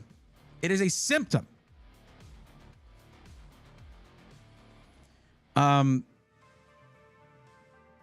Yeah, I mean, it's all just our elected leaders being able to just take money from whoever, and it's not campaign finance, and just all of those things.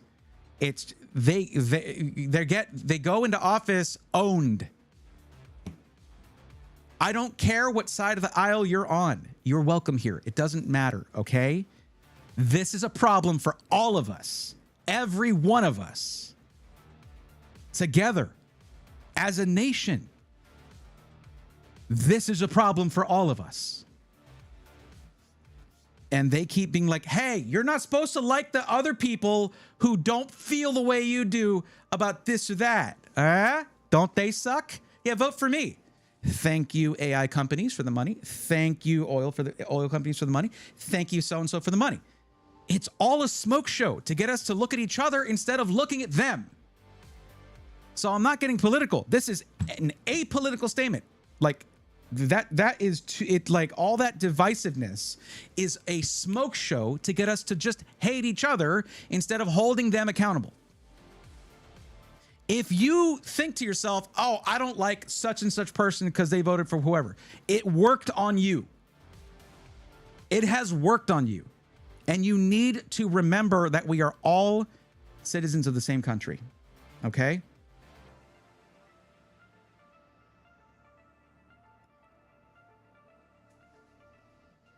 %90 of the stuff that you're told is an exaggeration or a fabrication to get us to look at each other. And that's why they attach those designations to everything that happens. Oh my goodness.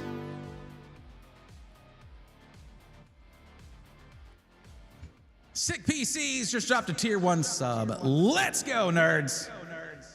Welcome back to the Swarm. What's up, Mikey? How's it going? Welcome back. I guess me ranting about that brought you back a little bit. That's good.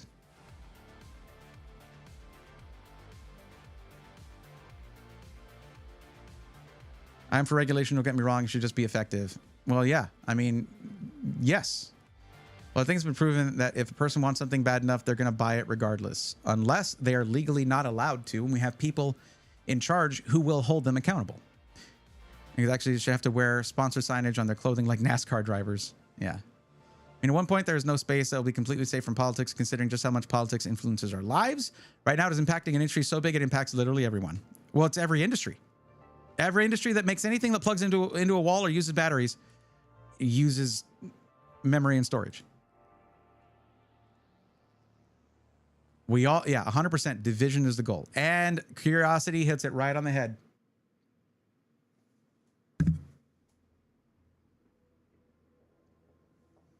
It's like, okay, we got to do something outrageous. They keep talking about it. Okay, more outrageous. Okay, more outrageous.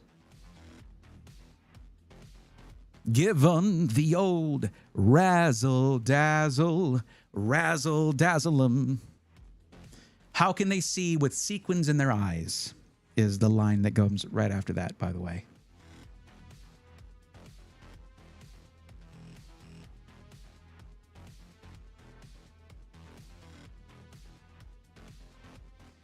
What a mess, for brother. Emphasis on we. Yep. All of us together. Yeah. Yep. Oh, but we're against that, though, aren't we? We're supposed to be. No. Put me in office. I'm against that. I'll stop all of them immediately. Yeah.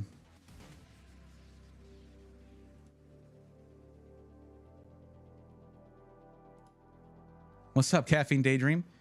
You all like white builds or think they're dumb given the added cost of an all same color build? You pay an upcharge for an already inflated price environment. I mean, at this point, well, for one thing, it's really just specific parts, Caffeine, that cost a lot extra. Not all of them. It's just like the GPU mostly. Motherboards have become a lot more common in that colorway. The coolers are available in that colorway without extra cost. It's mostly GPUs. So if you're willing to have a slight divergence there, or maybe vinyl wrap, a fan shroud or something like that, you'll save a lot of money that way. So, and it's not even as much as it used to be. All GPUs are wildly overpriced right now.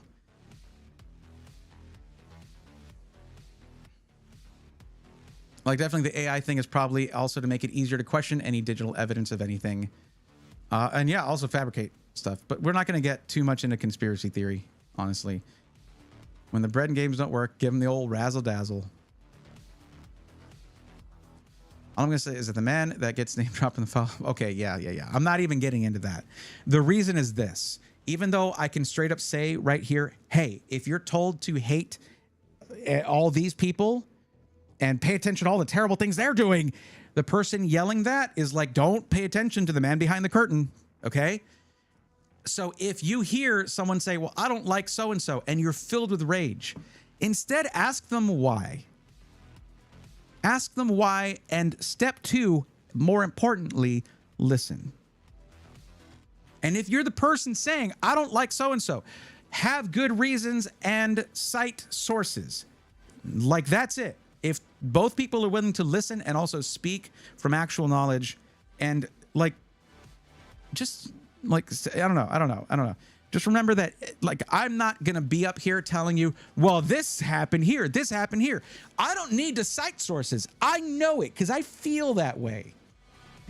Anyone who's like that, like, don't just back off a little bit, like back away from them, because you're being influenced. And honestly, it's really, really easy for all of us to fall for that right now. You'll believe something that's untrue for one of two reasons. Either you want it to be true or you're afraid it's true. I don't like the Sword of Truth series very much. I used to read it. It's not that great of a series, but that always stuck with me. Because it's one of those two reasons, like every time. Yeah, only reason got a 2070 Super is because Oates got a 5070 from Albert. Lol, I was using a 5500 XT. Dang. Well, I mean, hey, 2070 Super, still good. Depends on what you're trying to do with it, but like, you're mostly doing stuff at 1080p, right? So, plenty for that.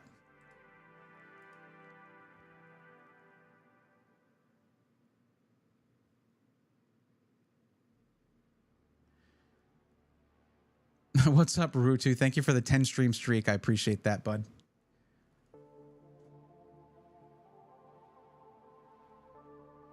Anyway, I don't normally get political, and I wasn't actually there because I'm saying, like, anything divisive that is political. It's like, these guys over here, the donkeys do this, and the elephants do this.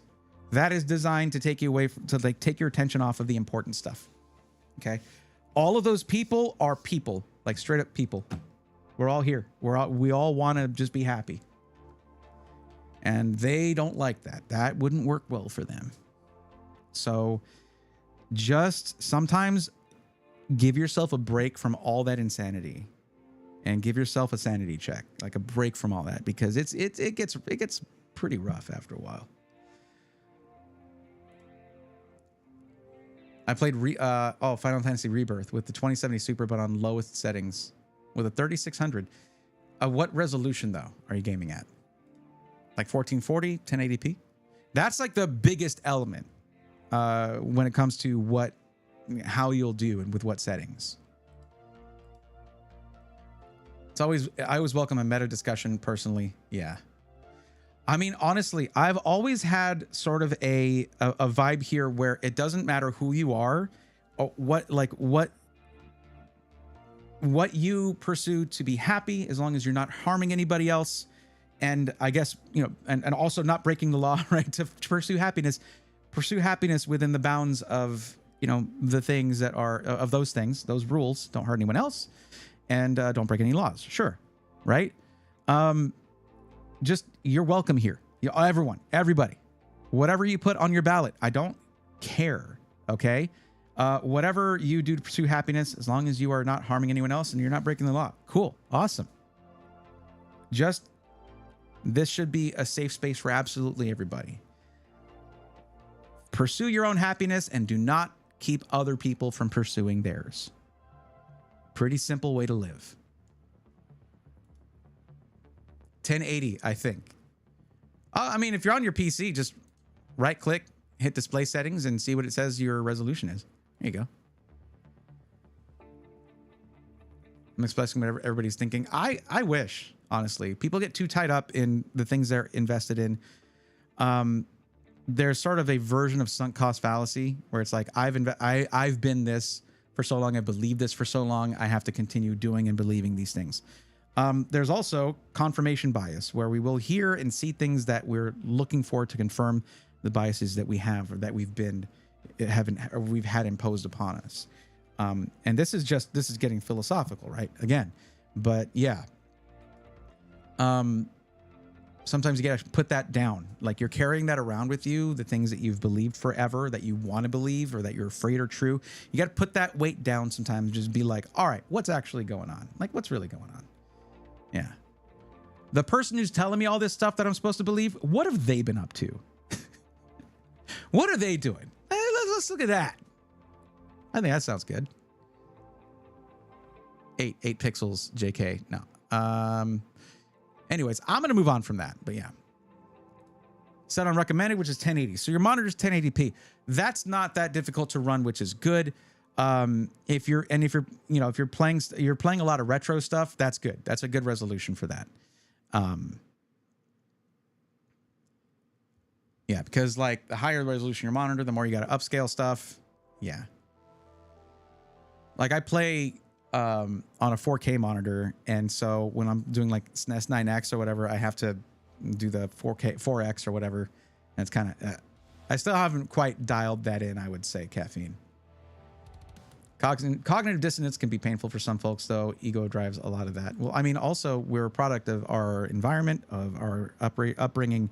Those things are so ingrained in us that, like, putting that away, dropping that, and sort of freeing ourselves from that is really hard. It's really hard for anybody. And I don't begrudge people who are like, this is what I, blah, blah, blah. This is me. This is who I thought okay, cool. A lot of work to do there, but like, I understand that. Omar went from 10,000 a year to 30 million in 2 years. I'm from UK. Oh, okay. Sorry, Empire. I just wasn't sure who you were talking about there. Anyway, I've been using 768 for so long that it generally scares me that the default resolution for most gaming isn't even 1080p anymore. It's 1440p. Natty, if you look at the Steam hardware survey, it's still mostly 1080p. 1440p is just for new people coming in. It's the quickest growing resolution because the monitors have become a lot cheaper, at least here in North America. Mostly retro with Super Metroid, but I do play some other things like the new Final Fantasy remakes, which is probably the most intensive thing. Final Fantasy VII was my favorite Final Fantasy game. I played the first remake game. I haven't played the second one. It scares me a little bit. It scares me a little bit. It does. I've seen like the vibe is sort of off for me a little bit. I had 2 and 3 on SNES, no big deal. Same. Very formative for me. 2, which, is not 2 in North America, in Japan, but 2 is what I knew it as. 2 was my favorite. 3, 2 was my first Final Fantasy game I ever finished. Dating myself there, yes, but I'm fine with that. But like the intro music for Final Fantasy 2, it lives in my head. Like constantly. It's just such good music. That was very early on, made music and video games very important to me. And some, for some it's like, yeah, it's good, I guess, but not for me. Yeah. 2's OST, yes, so good. Yeah, the overworld theme, everything, the battle music. I want to say that playing those games as a youth really helped me get good at reading. Yeah. Diablo 2's music has my heart. Not familiar enough with it, but I know a lot of people are still way into D2. I'm like, I'm gonna send it to games for that reason as well. Yeah, it's crazy. Now knowing some people who make video game music, like for a living, I dreamed of that growing up. But I still, just having met some of them and become friends, I would never be like, hey, you know, let me get me, because I left music production behind so long ago. But it's like them telling me stories about it is what I'm getting at. Them telling me stories about it, talking about it. It's just so cool. It is so cool. Caffeine, you'll like this. The guy that I met, he's music production for like Riot Games, other video games as well, but also, what is it, like Critical Role, kind of huge. He knew the person that made the OST or worked on the OST. One of the people who worked on the OST for Prime 4. And I had a major issue with Prime 4 in terms of sound. And I told him this. I was like, I liked the music. Like Vault Forge music went hard. It was good. My problem with the music is not with the music. It's with the fact that when you fight those certain enemies, there is a sound that plays over the music that drills into your ear holes. And you fight those guys constantly. It's this high screeching, whistling sound that if you're a headphone gamer, like, it sucks. And I was like, did he know that they were going to do that? He was like, I don't know. I haven't played it, but that doesn't sound pleasant. I was like, tell him they did him dirty on that. That sucks. I would turn down the volume. It made it so unpleasant to play. Do you know what I'm talking about? Have you played? I know you probably watched Let's Play it at least. Have you played Prime 4 yourself? It sucks. It's so bad. That part of it, like that part of the sound design I wish there was, like, to me, having a thing to turn that off in the settings would be an accessibility thing. I have auditory processing issues. So to me, it was like all I could hear whenever it came out, whenever that sound would start. Yeah, I played Prime 1. I didn't play 2 and 3. So yeah, I'm in the same boat. But I played 4 because everybody was like, no, you can play it even if you haven't played the other 3.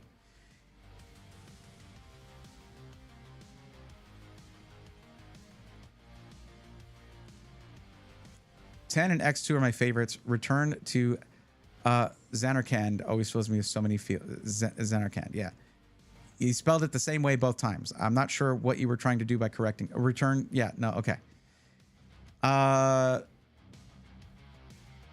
Yeah, at that point, I had kind of switched over to more PC gaming. With like, at around the time of like 9. I played Final Fantasy 7 and 8, and then I just sort of went more to PC gaming at that point. Alan Stevenson says, what are your thoughts on the Newegg bundles? They're okayish in my opinion. I am not a fan of Newegg. Anytime that there's a global shortage like now is their favorite time. They take advantage of people. I'm not a big fan of their bundles. Just as a bit of info for you, back when they had the Newegg Shuffle for the GPU shortages, they were bundling those GPUs with literally the gigabyte power supply that would explode and sometimes fry GPUs because it was a poorly reviewed product and it was gathering dust on their shelves. Their bundles suck. And as a result of that, so do they. Newegg does not have my favor, especially in times like this. Are they on their best behavior still? I don't know. But they were on their best behavior for a while after they got basically nailed to the wall by Gamers Nexus because they tried to scam Gamers Nexus. That time was long ago. And it's shortage time. So we need to scrutinize Newegg and their behaviors 100%. Got the song name wrong, but I guess it didn't really matter. That's okay. Yeah. I don't really know the OST for that well because I didn't really play those games, but I know about the laughing scene in 10. Final Fantasy 1 for me on original NES. Still have the game and console, both work and still play once in a while. Nice. Got into PC gaming way too late, but just to harken back to what we were talking about in the theme of music, We All Live Together from Warframe. Not only an amazing song, but feels really appropriate for the current time we're in. Oh, yeah. Listen. There's one thing that I like to do whenever I'm feeling a little down. Because y'all got to understand, this situation with the industry on which I make my living and help people constantly as a job, it sucks right now, and it sucks to talk about and sucks to think about. So that's when we rip packs. And I got Ascended Heroes ETB. So you understand what it's like to have it right there and just be like, no, we're going to talk about computers and offhand talk about politics, I guess. Not the usual thing here. Listen to Careless Whispers. Nah, that's only on my Saturday streams.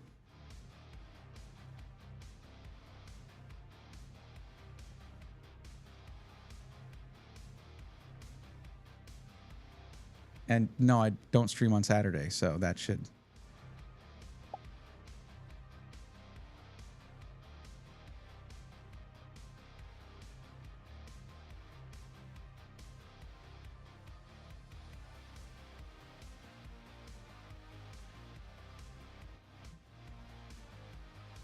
Hello.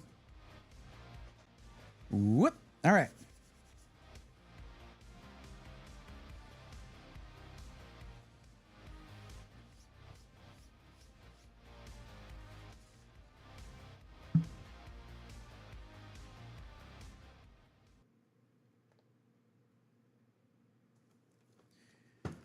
Oh boy.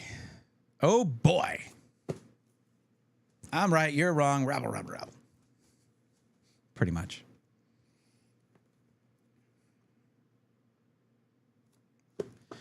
Okay, how should I handle this one? Oh, that's right. I set these aside because this is something I really wanted to talk about with this set, was all of the special reverse hollows and stuff.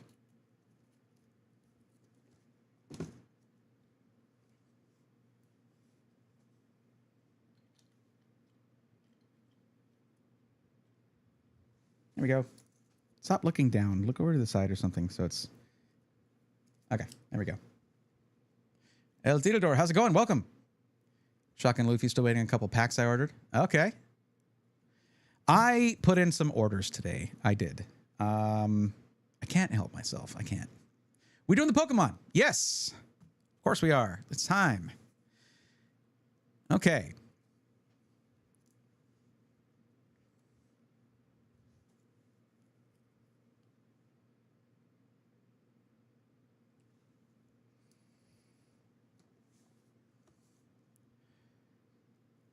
I really like Ascended Heroes. The new set that came out on the 20th has been awesome. And it didn't come out on the 20th. It came out earlier than that, but officially on 20th, whatever. Okay.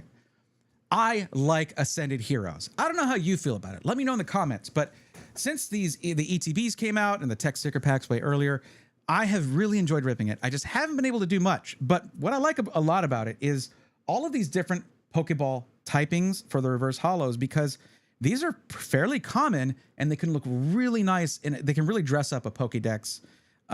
So there's also the thing I think I really like, hollow energies or foil energies.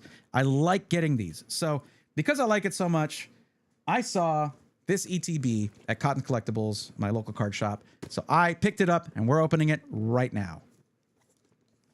Let's do that.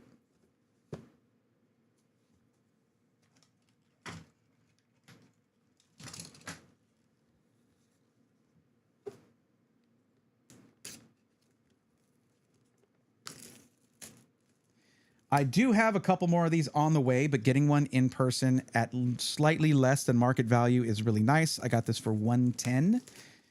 The first one I got from another card shop for actually $50, which that's just not going to happen again, I imagine. But of course, you have your booklet showing you all the different cards in it and everything. Lots of full art cards in this. Lots of hits. And the hit rate's not terrible, actually, which is great.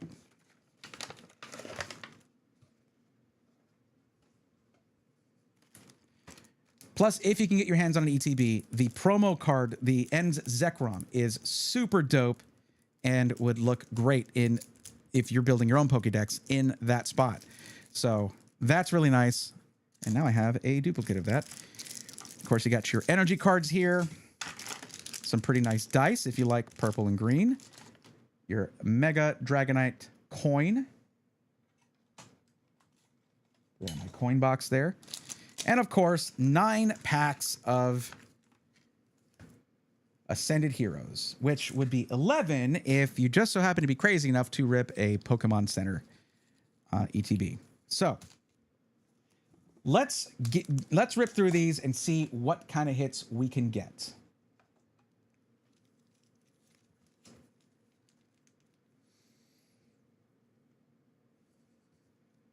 And let's focus on that instead of not focusing on it. That looks perfect.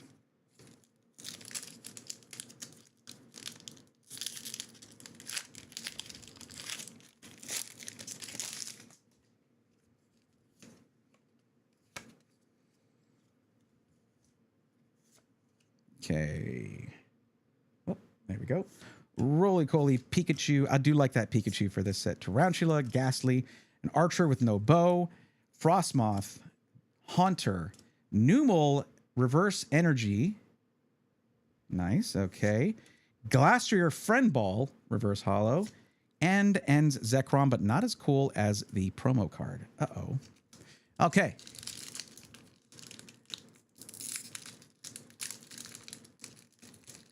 El Theodore, it's going well. Just sprinkling in some Pokemon ripping of packs because we got the new channel.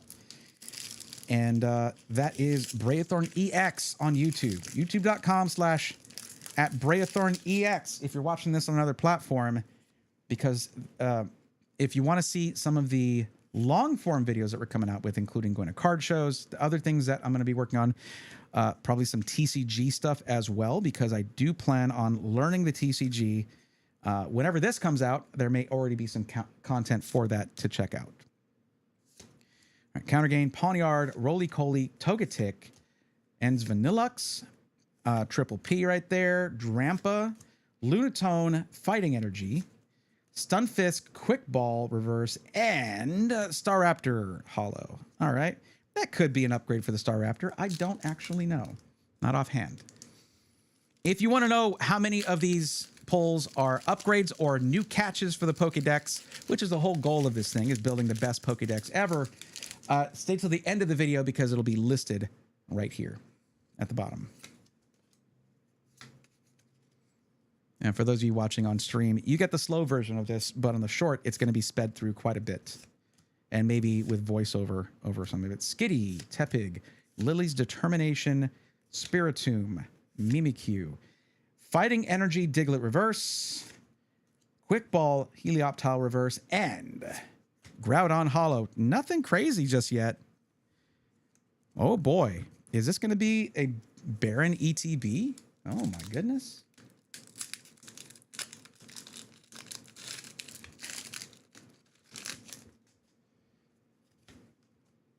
That would be crazy. Okay. Basic Energy. Ghastly, Pikachu, Skitty, Bellsprout, Banette yelling at something. Urbane, Dustox, Psychic Energy, Miss Magus Reverse, Quick Ball, Dreepy Reverse, and we got the full art Ends supplement. That's great. That's this doesn't go in the Pokédex, which is the only reason I'm like, it's cool for playing the game, I guess. That's listen, and I'm sure it happens to lots of guys. Now we know why he had a castle. It was to and had a castle to compensate for something. Thank you, Natty. Thank you. Appreciate that.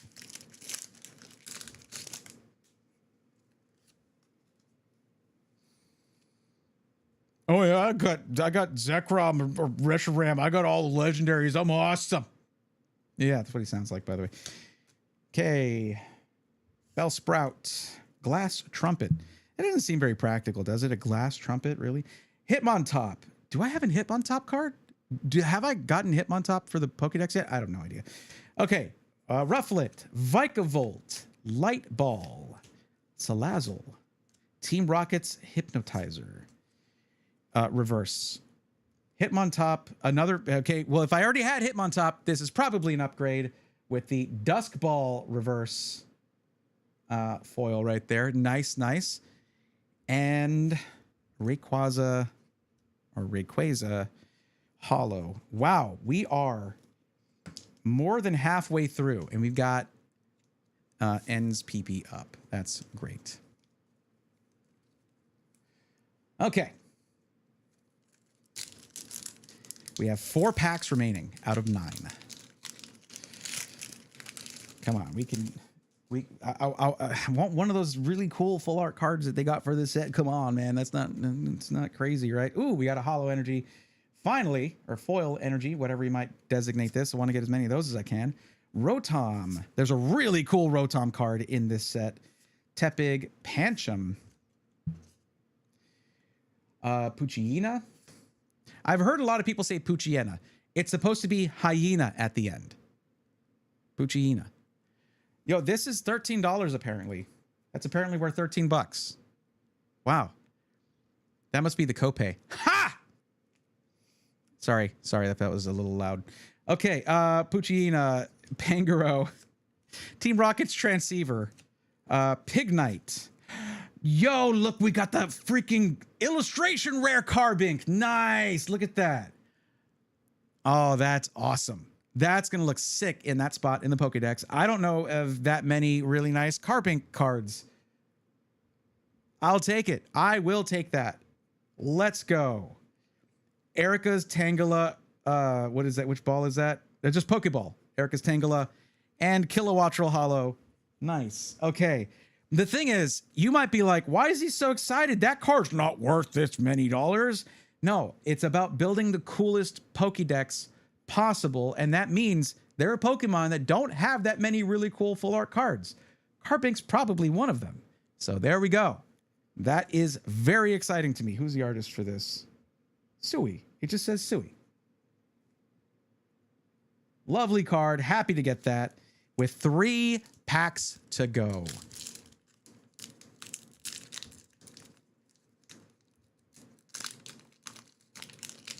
Angel Salazar, I will answer your question once I'm done recording this video.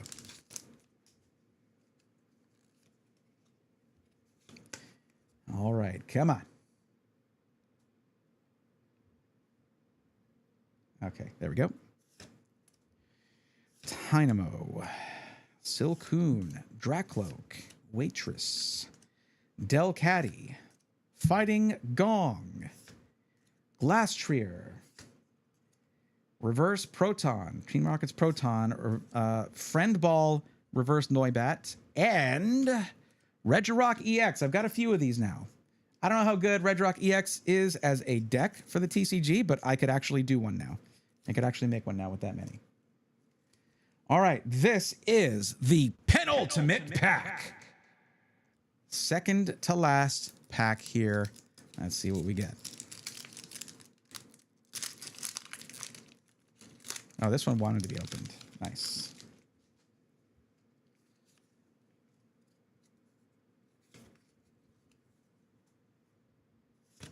Okay. Ultra Ball. Nice. Okay. Numel. Tynamo. Misdreavus. Carbink. Well, I got a better one of those right here. Heliolisk. I love the art for this Heliolisk. Okay. It's freaking cute. Just in the sun, collecting sunlight. So nice. Thick Scale. Bayleaf Reverse Energy. Soul Rock Dusk Ball. Soul Rock. Nice. Reverse on that. Macargo Hollow. I have a lot of those. Finally, last pack. Let's get RGB, buddy. Let's get a little bit of last pack mojo there. Help me out here. I promise one day you'll be a Pokemon too. Okay.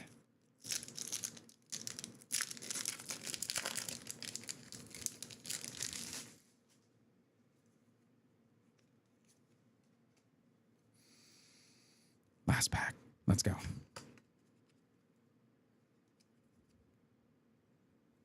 Energy. Score Bunny. Snom. Meditite. Starly. Raichu. Ace Roll is Mischief. Larry's Braviary. Hops Cramorant Reverse Energy. Pokeball Reverse Victory Bell. Erica's Victory Bell. Final card. Here we go. Mega Charizard YEX. Not bad. That is a hit. I only have one of these, so that's actually nice. In case it's good for the TCG to build a Mega Charizard Y deck. There it is. And with that, actually, I'm counting the Holo Energy card as a hit. I don't care. If anyone disagrees with that.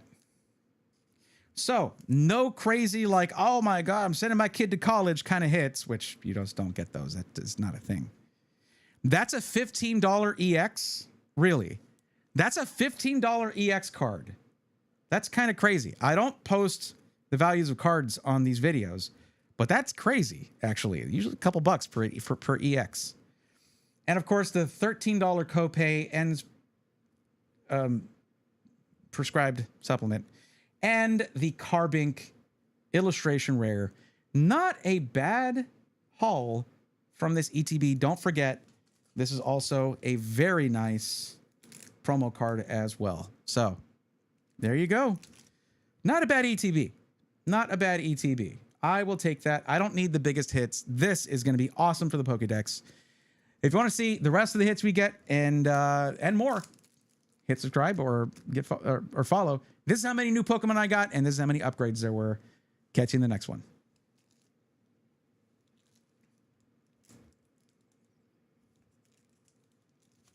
The thing is, guys, all of these different Pokeball ones, I actually have to go through and price out each one of them because a lot of these are probably upgrades.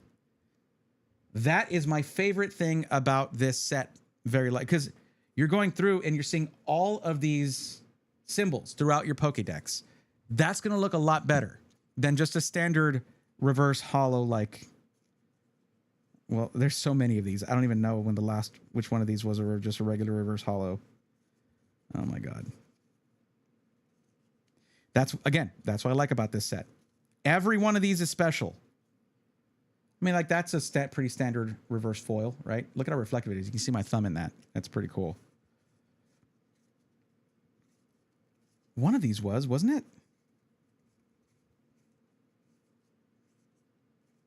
No? Yeah, they're just all some kind of symbol. Now, it sucks for those wanting to master set this, but I'm not trying to do that. Yep. Nope, they're all one symbol or another. And the values of these can be different.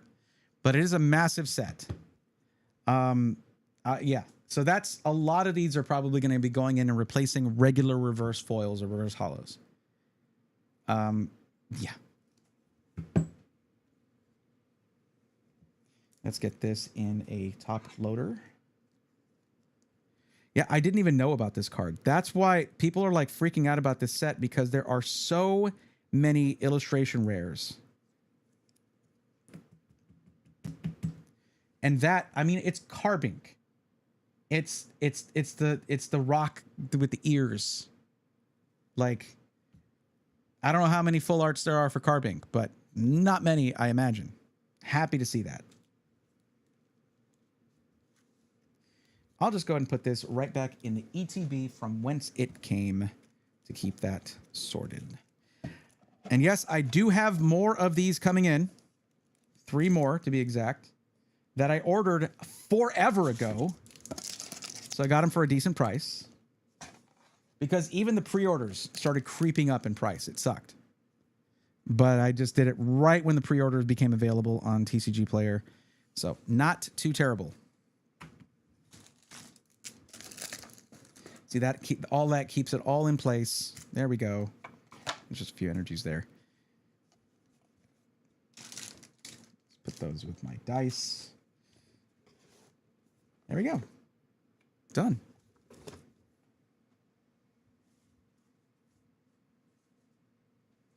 I feel like that was kind of over too soon.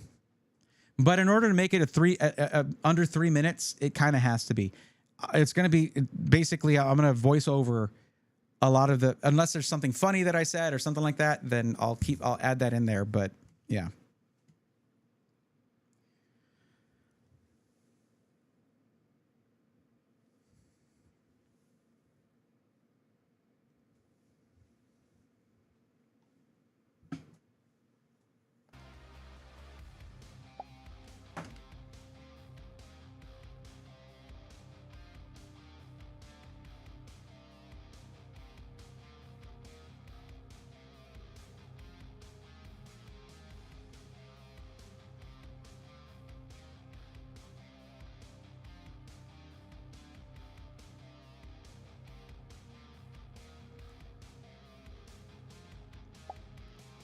I'll be honest with you, max dosage.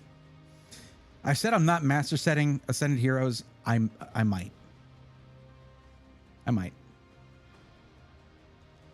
But I'll set aside any duplicates and I'll let you know. The thing is, it's going to be a while before it would be worth doing. For you, too. Now, Angel Salazar, you were asking, I'm sorry if this is a dumb question, is there any reason my SSD has a blinking red light? Where is the blinking red light located?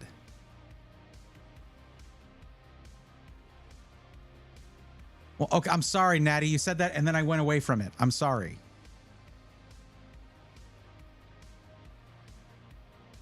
Wait, why is Yukimori over here when I can put it?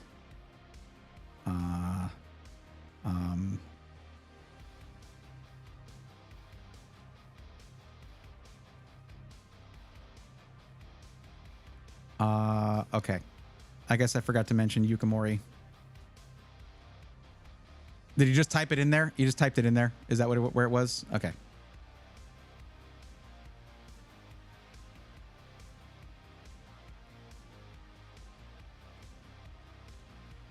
Y'all, if I wanted to collect every Yukimori card by pulling it, by the way, it would take so much money because Yukimori has basically been making clay Pokemon cards since near the beginning. Going back like 20 years. Okay, thank you, Natty. I appreciate that.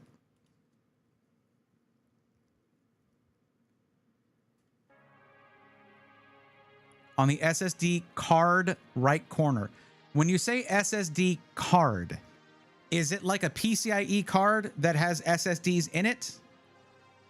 I need you to be a little more descriptive there. Is the SSD functioning? Is it inside your PC or is it an external SSD? I don't have enough information, Angel. I don't know.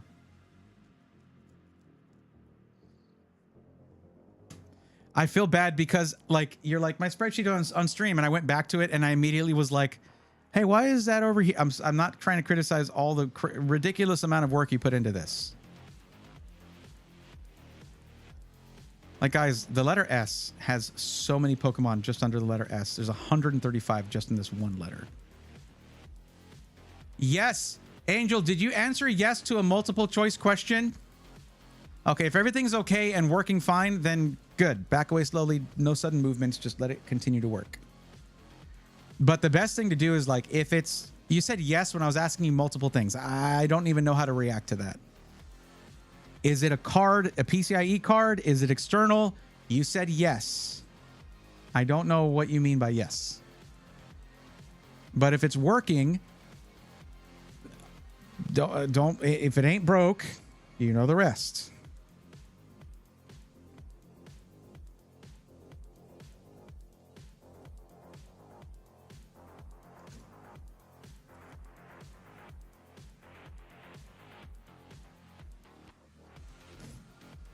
No, honestly, after I'm going to give you a bit of tutorial on how I put new entries on the menu, so that way, if I'm unavailable for some reason, you know how to put entries in there. Yukimori is a perfect opportunity for that. Okay, well, we can do it now. So when you say menu, you mean one of these menus here, or is it in here and I go here?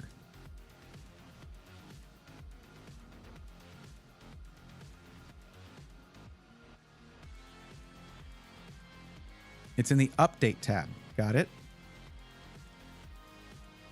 All here. So if I add something here, does it add to all of them? That'd be awesome. I don't know.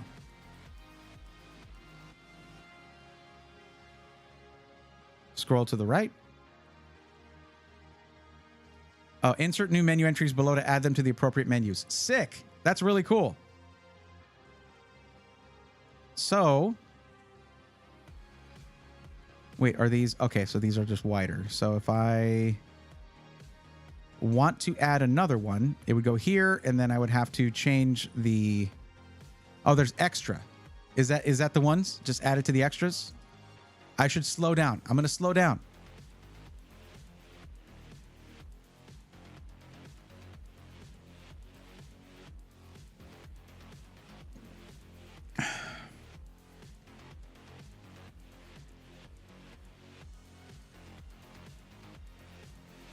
The Charizard Y was a good pull. Yeah, it's crazy to think about an EX being $13 or however many, $15. That's crazy.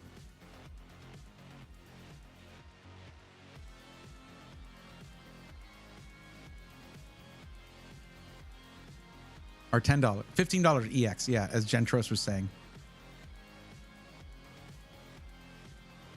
It's okay. Don't worry about it. But I appreciate that. Yeah. Near mints are 8-ish, but mints are 15. Wait, so mint as in fresh from the pack? Like pack fresh? Extra is not a functioning menu right now, and Yukimori to the bottom of the classification tab. Don't, oh, add you, okay.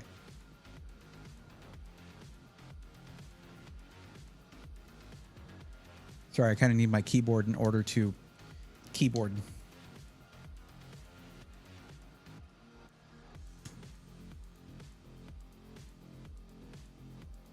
Yeah. I got it.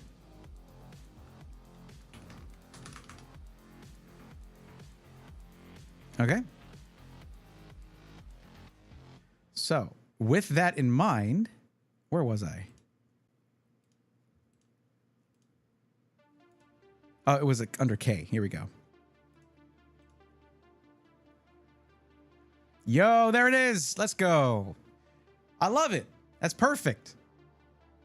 And honestly, I don't mind this colorway either. This is perfect.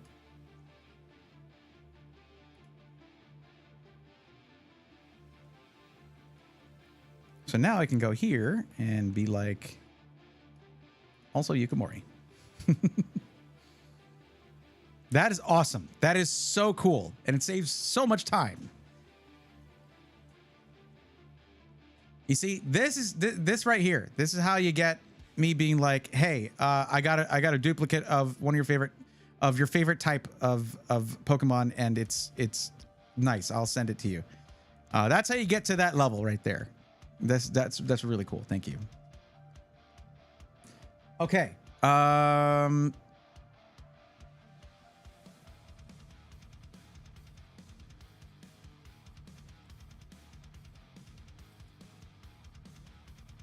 Oh, by the way, Jacino, are you still here? It says you're still here. I need you to verify that you did save that build. Natty, that's so dope. Thank you for doing that. That's super easy too. Like I said, it's just, you can just show me on stream. That's really simple to use. I mean, once we really feel like this thing is done, we can clear it out and just share it as something other people could use for their thing.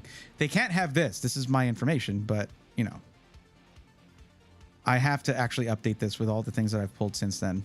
My goodness, I've got too many things to add. I'm this far behind, by the way. This far behind with how many I haven't added to the Pokédex yet.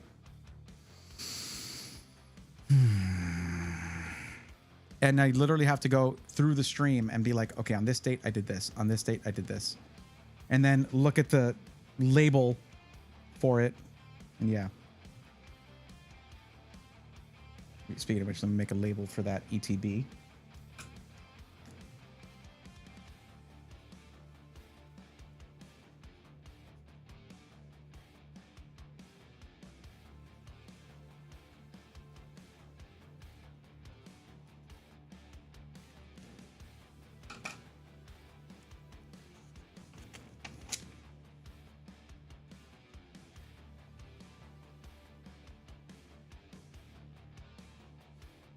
Look, at the very least, you know exactly what you need to do. I'll say that's half the effort done. Yeah. We're shopping on TCG Player. Someone is selling a Phantasmal Flames Elite Trainer box with no packs for $29. Some people like to collect the boxes. Look, Angel, like, keep in mind, there are collectors of all kinds, right? Where is it? Where are you, buddy? There it is. So Mew, I love Mew. Mew is one of my favorite Pokemon. And I really wanted this. This is the Metal Mew that you could only get by buying the 151 UPC Ultra Premium Collection that goes for like $650. Instead, I bought this metal card for $17 at the card show. Do I want to buy the whole UPC? No, it's too expensive. Phantasmal Flames, someone just wants the box, I guess, for $30. Let them. So for you to fill the Pokedex. It'll be so awesome to see total page fill up and all the boxes go green as you finish the whole Pokedex. So cool. I know, it's super fun. You see a total page. Yes. Yes. Oh, you added new entries there. Let's see. Yeah, so if we look here, this actually looks at those tags, like the tags that you see here, and totals them out. So we have 536 commons, 174 uncommons, this many rares, holofoil rares, so not all of them are, yeah. Reverse holos, see, that's the thing. Reverse foil is what I usually go for because usually it's reflective foil. Reverse holo is different. I still, you know, whatever. Double rares, ultra rares. I have 51 illustration rares. That's not counting the ones I have not accounted for yet in these stacks over here from the different things I've opened. But this would show only 2 SIRs. Fun fact, Natty. The Black Zekrom EX is not an SIR. It is a special... it is a specific rarity just for that one card.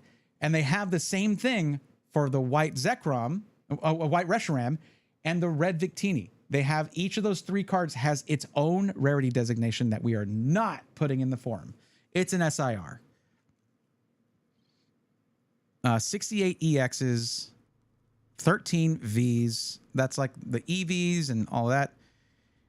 There's gonna be a lot more of these after I account for all the Ascended Heroes that I've done. And of course, this is gonna be a little bit higher.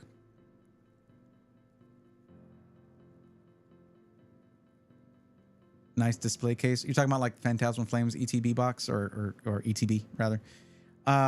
Or this thing. This thing is nice. I got this with something else. I forgot what I got this for. I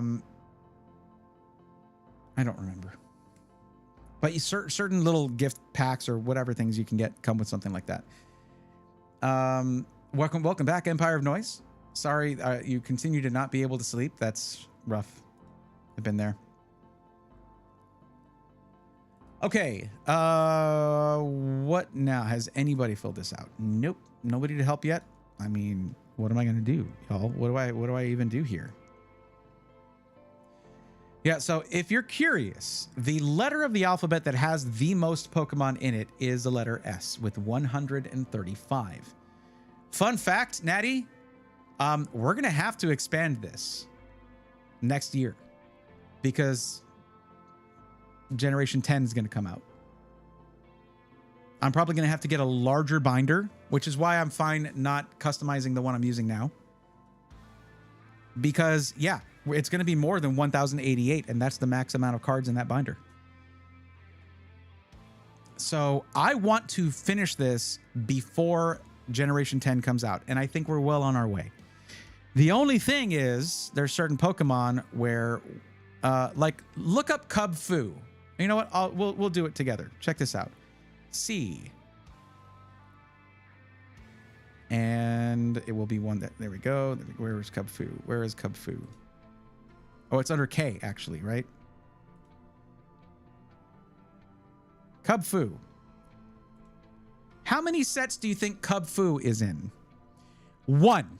Only in Sword and Shield Chilling Reign, they only ever made one card for this Pokemon, meaning if I want the chance of pulling this organically, I have to buy packs of Chilling Reign, which, let's just see here.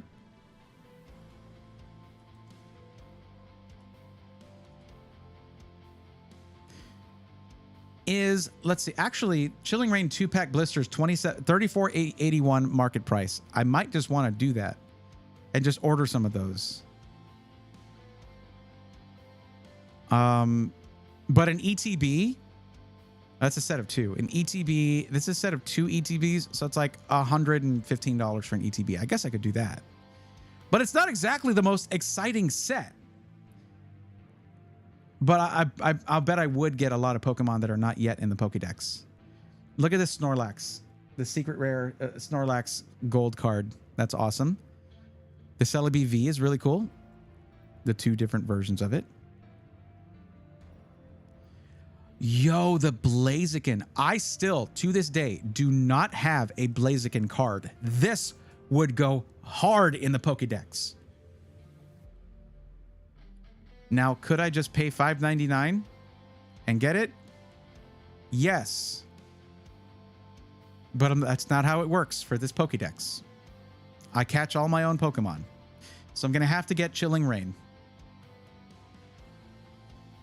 I'm fully prepared to expand the list as soon as 10th Gen comes out and Bulbapedia gets updated with info. If I did everything correctly, thinking of the future expandability of the list, it should be very easy to add it. You are awesome. That's the way to do it. Future upgradability. We like that around here. Now, of course, there is the legendary Bonsly. Bonsly has 2 cards. This is the legendary Beehole Bonsly.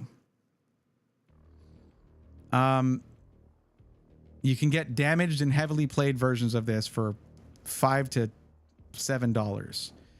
But if you want to pull this yourself, well, there's also the Obsidian Flames one. But this one is not nearly as rad and weird as this one. Why is it crying? Why did they have it crying?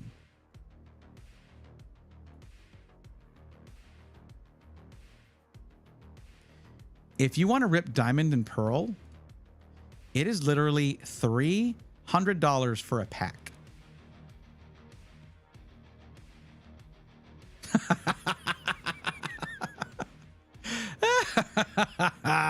If we want a booster box, it's out of stock. It is simply out of stock. No market data available, even a full year ago. Okay.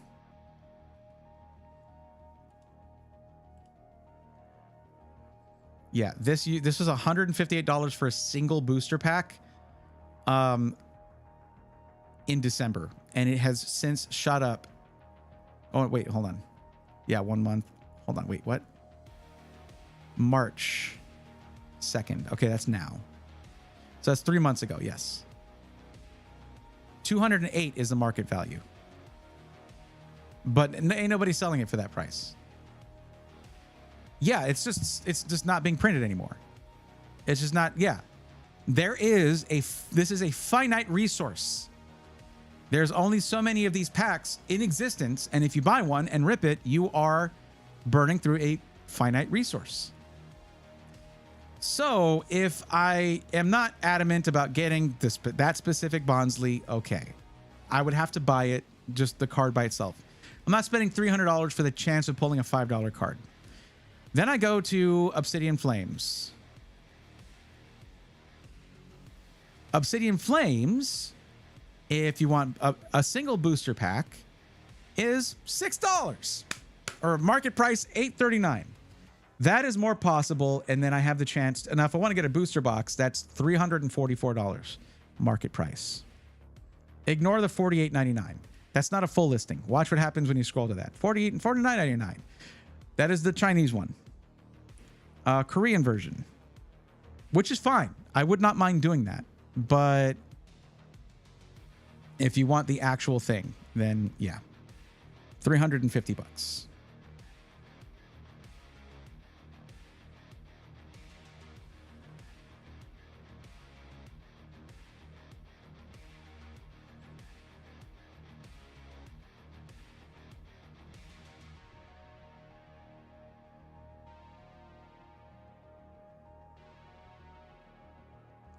There are 2 of them on TCG Player. Yep. That's where I was looking. Just 2. $300 or $600. I love the Charmander promo of Obsidian Flames. What, for like the ETB?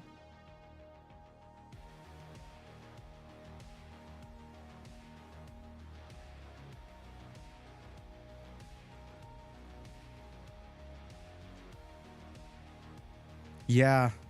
Oh, I know the one you're talking about. Yeah. That is a really nice one.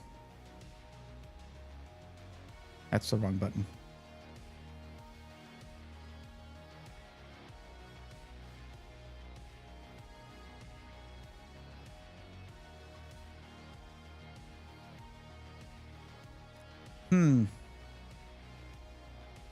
I mean, that is half the price of a booster box. Comes with a Charmander promo, but yeah, it's better just get a booster box at that point. Because there's 9 packs in there. Maybe 8, actually. I think 8 packs in there for $175.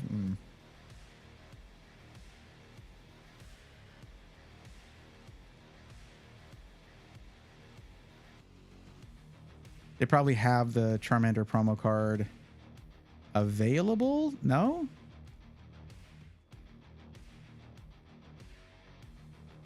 No.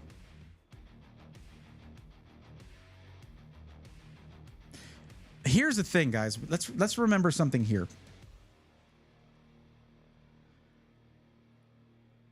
It's actually going to be pretty rad to find to see what cards are super rare, as in, I don't mean like how hard it is to pull, but in the fact that they just didn't design and print many cards for these specific Pokemon, and then get like 1 or 2 packs now and then of these olds. Not going to do that for those $300 packs. We're not doing that. Okay, I can't afford that.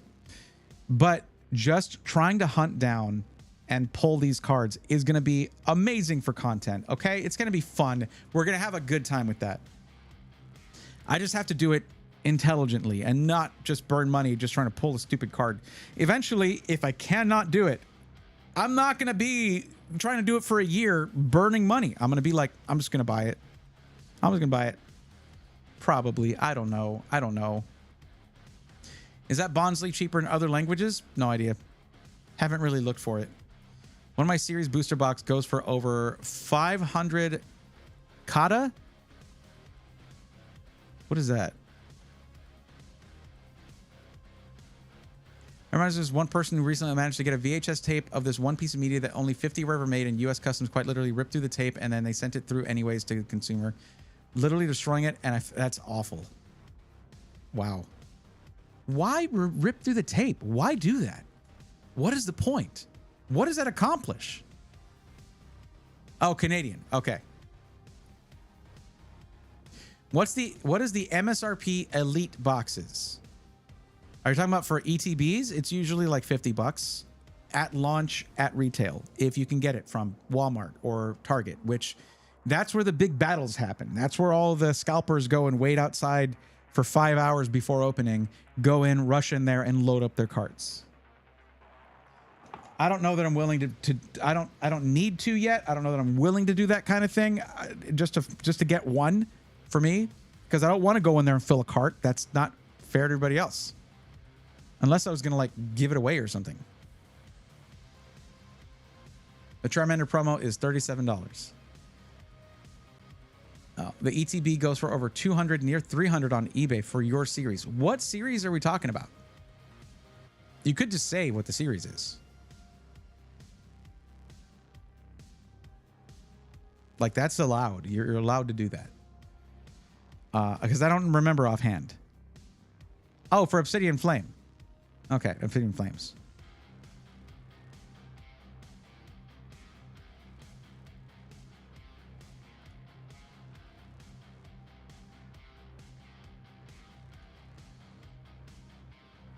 Yeah, I mean, unopened. They have them here unopened for $165 plus $15 shipping.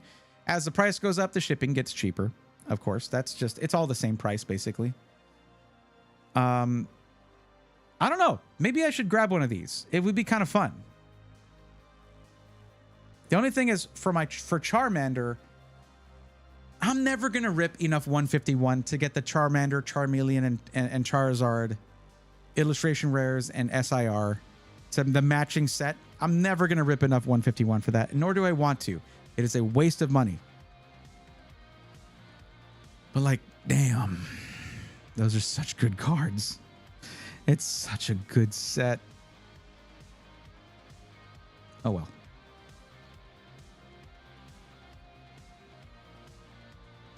But man, this thing shot up in price over the last couple of months. It was down. Well, I mean, this is not that far lower. It's deceptive because this is only a range of like $58 to $174.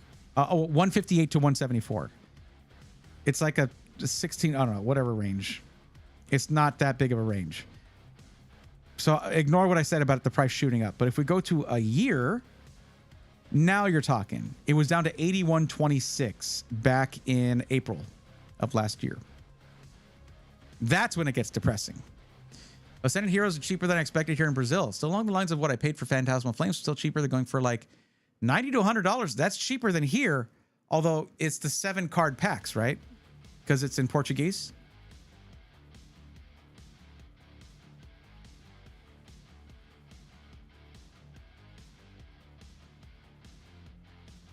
Okay.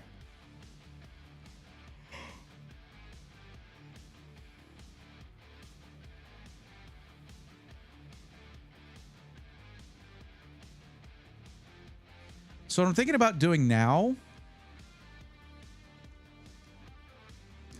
the last 2 Phantasmal Fridays, I'll just stick with Magic the Gathering. Angel, my problem with Magic the Gathering is they lost faith in their own universe, their own IP. And they were like, who will sell us a license? Who will do it? Okay, Square will do it. Cool. The Final Fantasy. Okay. Oh, Avatar: The Last Airbender. Cool. Let's go. Let's go. Like, they have characters. They have lore. Why did they do that? Found an ETB for $239.99, $24.99 shipping for my series. Obsidian Flames, right? Okay. Yeah. Because that's what I'm looking at here is Obsidian Flames. So that's why I got confused when you're like, my series. I'm like, okay.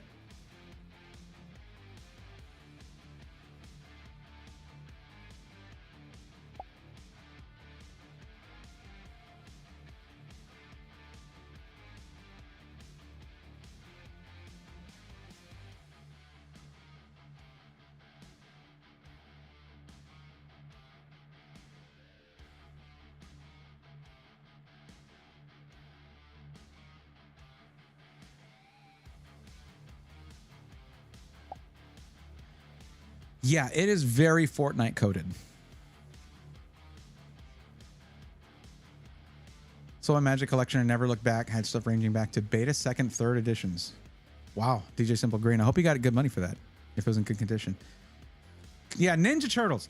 The whole thing, the whole conceit around the core concept around Magic Gathering is that you are a super powerful wizard summoning these like beings and things and spells, and like you're just gonna have like Michelangelo being like Cowabunga. What? What do you mean?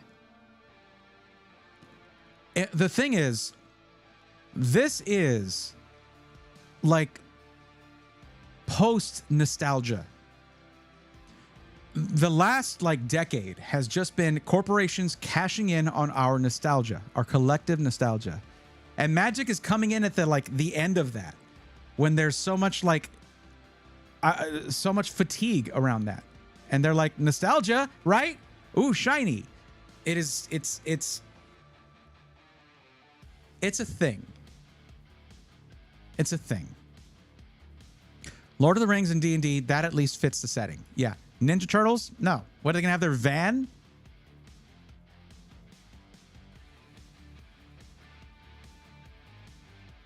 Yeah. The thing, every single other TCG, like Pokemon has its ups and downs, literally, in terms of price. That sucks. Over time, I'm going to build connections to try and get cheaper product so that I can start doing giveaways and things like that once I filled out the, I don't need stuff, right? For the content, for all that. And to grow, it helps too. Although that growth can be very superficial. Giveaway growth is very surface level. And it only benefits the winner, the single person who wins it. That's it. But it can be fun. I've done PC giveaways that have been very fun, but usually when there's only when there's like multiple prizes, so multiple people can win, even if it's smaller prizes. Regardless, it is consistent. Pokemon is consistent. They have their own massive merch market, right? They don't have to like license out that much, although they'll do things, classic things like McDonald's Happy Meals. That's coming around soon. McDonald's is about to be a war zone in North America because of that. It's scary, but I'm going to try to get a couple of those Happy Meals. Why not?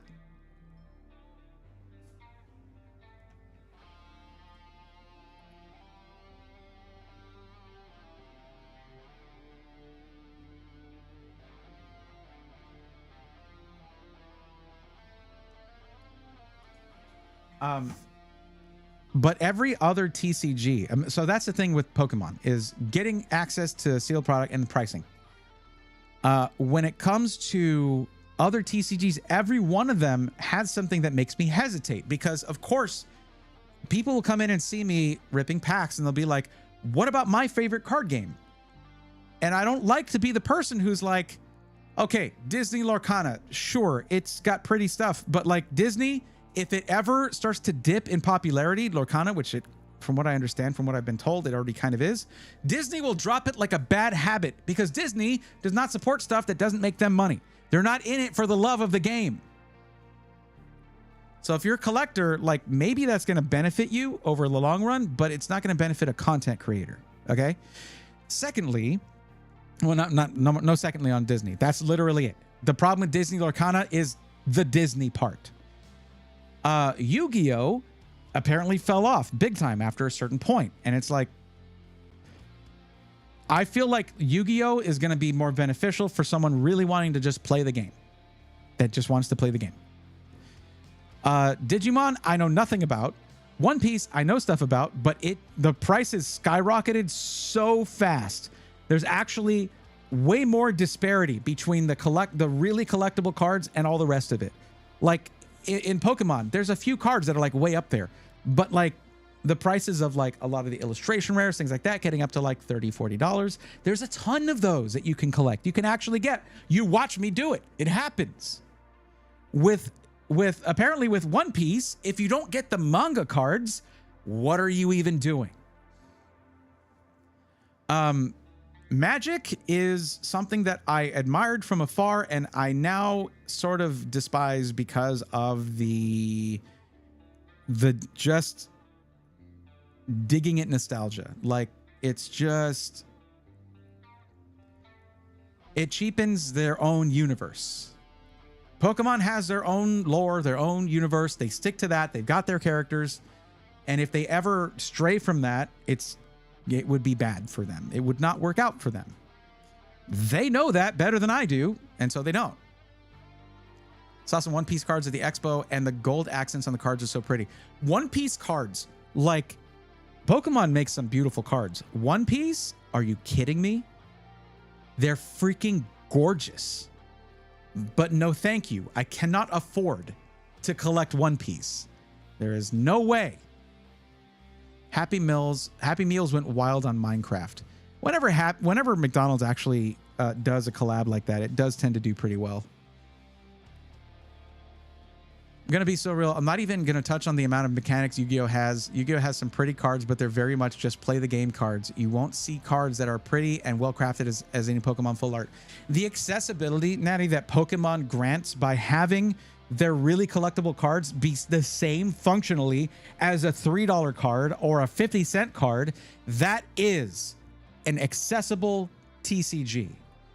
Pokemon The whole thing about them spinning up production in North America is because they don't want to be known for being hard to get. They want people playing the TCG. It is a bad reputation to have. I have to wonder how does Oda feel about how people are obsessing over and overvaluing the cards that he's signed off on, you know? Yeah, people buying Happy Meals and leaving the food in the trash. They literally had to stop the Japanese Happy Meal thing, or because of that, leaving piles of wasted food in the alley by the McDonald's, because you just go in and buy 10 Happy Meals, get the Pokemon packs, and just dump it. Yeah, Yu-Gi-Oh! Did just release full art cards. They're pretty late to that game, and we all can see why they're doing it. It's because it's brought so much popularity to other TCGs. Bidding on 2 different Pokemon boxes will get overbid fast. Oh, you're saying you're doing that? Okay. Best of luck to you. I really do wish you the best of luck. I would say the only downside to me getting into Pokemon now is that I am really coming in as a tourist at the beginning. I don't do anything halfway, and I'm learning a lot very quickly. But the depth of knowledge from people who have been in it for so long does make me feel like a tourist, and I don't like that feeling. But that's why I will do what it takes to learn it and take it seriously and respect it. Respect the collecting, respect the TCG and the players of it. That's how I want to approach this. In the content, I'm not going to be just like, all right, let's open this pack, throw away everything but the last 3 cards, bam. That sucks. I don't like that. Can it be entertaining to watch? Sure. But that's not how I want to be. People worked on those cards. People worked on the art for it, the balancing of the game, all of it. That is one of the reasons I really like Ascended Heroes. They made the reverses actually collectible to me. I really feel that. They made them more visually appealing.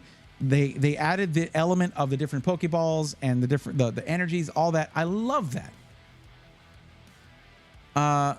The ban list. Oh, here's the meta for the wait. What? Look, all I'll say is there is a reason why 9 out of 10 people play Yu-Gi-Oh! Online and not the physical card game, and it's mainly because the physical part of Yu-Gi-Oh! Is not only expensive but annoying as hell to get into. Considering how much it revolves around, here's the meta for this ban list. Then the ban list changes next month, and suddenly you have to have an entirely new deck. That sounds fun. That sounds like a lot of fun. Does not sound fun.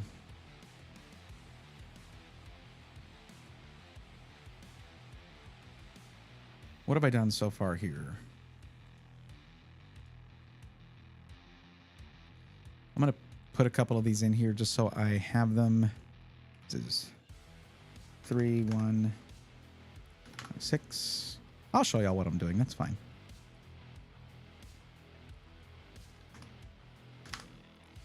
So this was the...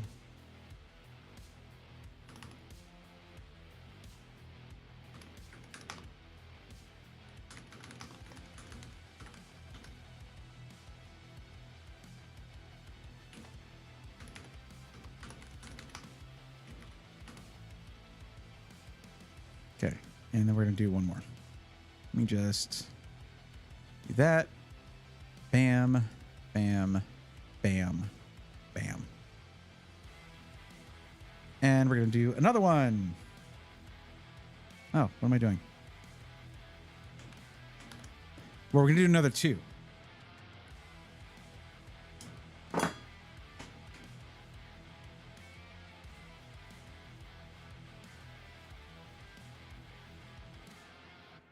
For those of you who aren't into this stuff but hang out anyway, thank you. Thank you very much. Haven't played Yu-Gi-Oh! Since 2008. Oof. Watched a few gameplays and it looks pretty exhausting. I mean, every time there's a Pokemon card that comes out that has a paragraph of text, everyone's like, what is this, Yu-Gi-Oh? That right there tells me I probably would have a bad time with it. Missed the card openings tonight. Catching any cool Pokemon? Nothing crazy on the polls yet, honestly. I did get a really nice Carbink full art from Ascended Heroes ETB, but like, that's it. Illustration rare. And also I got a Mega Charizard YEX that's apparently worth more than that illustration where it was, which is crazy. Yeah.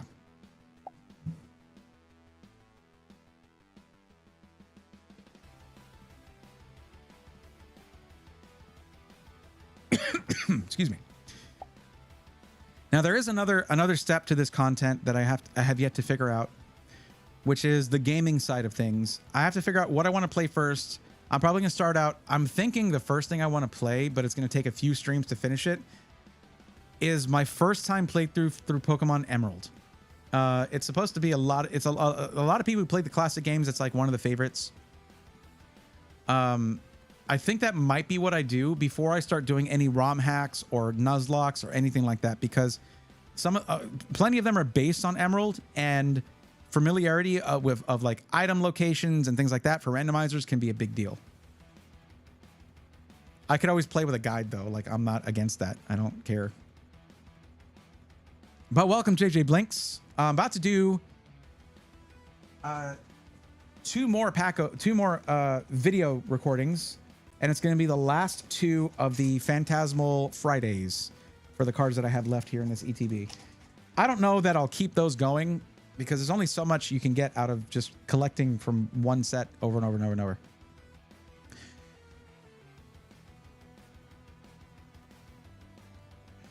That's thanks to Hasbro buying MTG and proceeding to ruin it to appeal to a younger audience while dumping on their loyal collectors and players, forgetting that those players have families that they pulled a Disney, as you put it, going for the instant cash grab, not realizing they were shooting themselves in the foot with would-be legacy players. Yu-Gi-Oh! First Gen was fun. I got out of that when I tried to play a friendly game in 2007. Realized 80% of my first gen only deck was banned. Yikes. Yeah, if I want to get into playing the Pokemon TCG, I gotta figure out what's even legal to play right now. But I did ask my local card shop, like, hey, how would it be? Like, would I be able to film videos here playing the TCG, learning it and stuff? They're like, yeah. So that's cool. Okay, I'm gonna do something I never do. I don't really have much control over, well, I guess I do over the YouTube side, where I can just insert an ad, but I don't know how YouTube handles that, whether they actually like postpone automatically running ads. But I'm gonna run a 1-minute ad on the Twitch side, and that should keep any more ads from playing until the end of the stream. Hold on a second. Let me put a wait on that 1 second.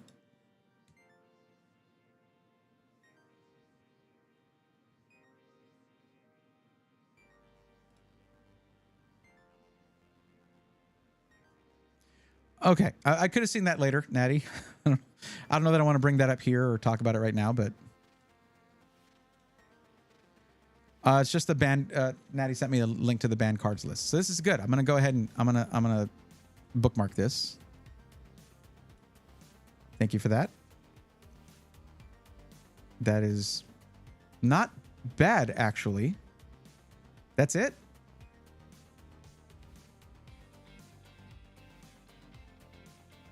Okay.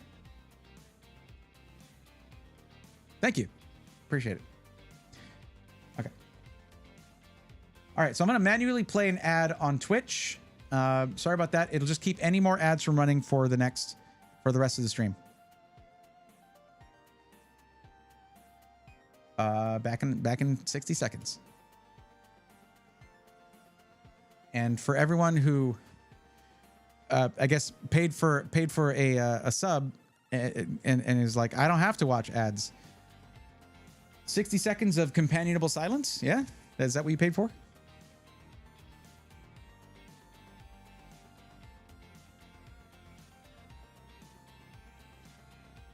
I'm kidding. It's fine. It's actually interesting because, like, way less than I thought. Standard has no banned cards. So you don't even have to worry about that at all. That's interesting for sure. Why they banned Jesse and James? Why they banned That's not nice. This is just each player discards two cards from their hand. Your opponent discards first. Why is that banned? What does that even do? Well, I mean, we know what it does, but what's wrong with that?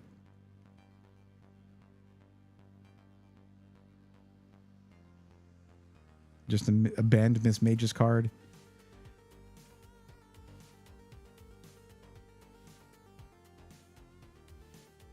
I'm looking at screens online. Okay. Well, Angel, this is not much of a banned list. I mean, considering there's 30 years worth of cards out there, this is pretty short, and this is only for expanded rather than standard. But when I hear people talk about the TCG, I hear them talk about like, oh, these sets are getting retired for the new meta or whatever. I guess it's just like, okay, these aren't good anymore, I suppose. I mean, power creep is definitely a thing. That definitely happened with things, even just as basic things like HP. Good Lord. I've been looking at that. Panther says, I'm a slow typist. Wish I could just talk. It's okay, Panther. That's okay. That is part of the limitation of live streaming. I mean, when you think about it, this is something that's very different from like watching TV, is that you're actually part of the experience, but the limitation does require that you do type.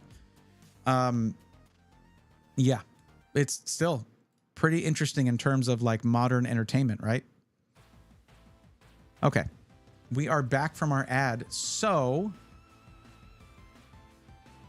yeah, just in case y'all want to know, that means like the next auto ad on Twitch wouldn't run for an hour and 10 minutes. That's why I do that.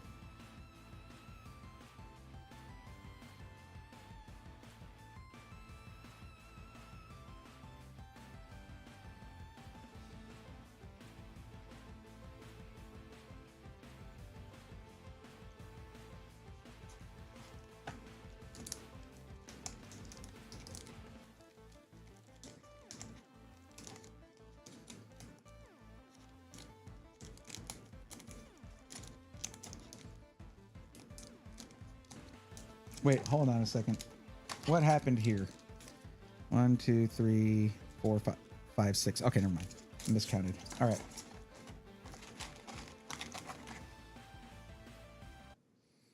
All right, let's get this done. I'm hungry, so.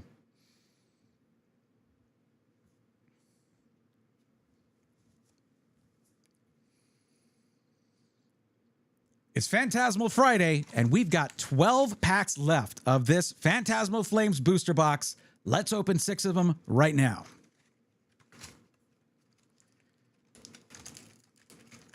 One, 2, 3, 4, 5, and 6. Okay.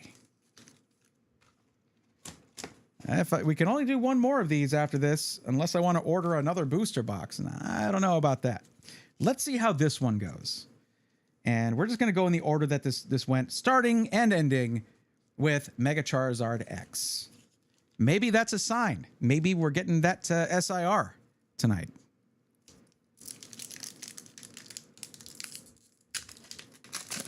Now let's get a little zoom in action here.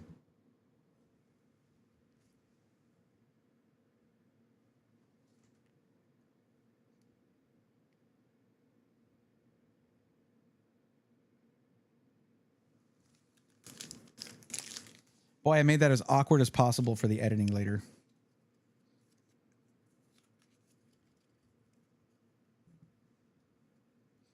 All right. There we go. Energy Vibrava. Sand. I'm going to have most of these commons and uncommons. That's just what happens after opening most of a booster box. Reverse Smeargle. Yo, we got the Piplup. Hold on. Do I have... Yo, this card is sick. Do I have this already? Hold on, I gotta check this right now. There's no way. Oh, this is such a beautiful card. I'm looking right now. I have to know. Piplup. I don't. Yo, this is so sick. That is a massive upgrade for Piplup. I love this card. Oh, that's awesome. What a start. Why is it always pack 1? Nobody says first pack magic. Oh, do they? I am new to this. They could. Well, that's getting sleeved right now. What am I doing? Now, this is going in the Pokédex, but centering's pretty good on that. Not crazy. Little narrow here, a little wider there. So, yeah, perfect for a binder. Yeah, we'll take it. Bray Pack 1 Thorn. I don't know. Maybe I'll take that that moniker. I don't know. That nickname.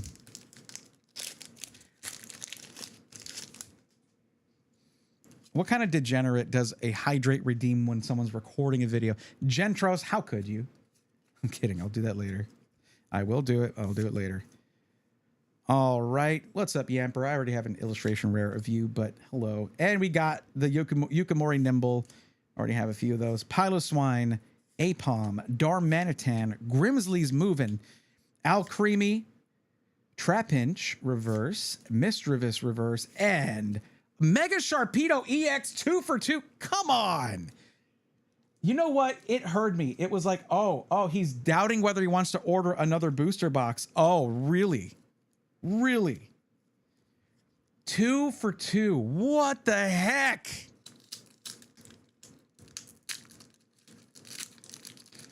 That's crazy. Can we keep it going? Can we go 3 for 3? Can I open this pack?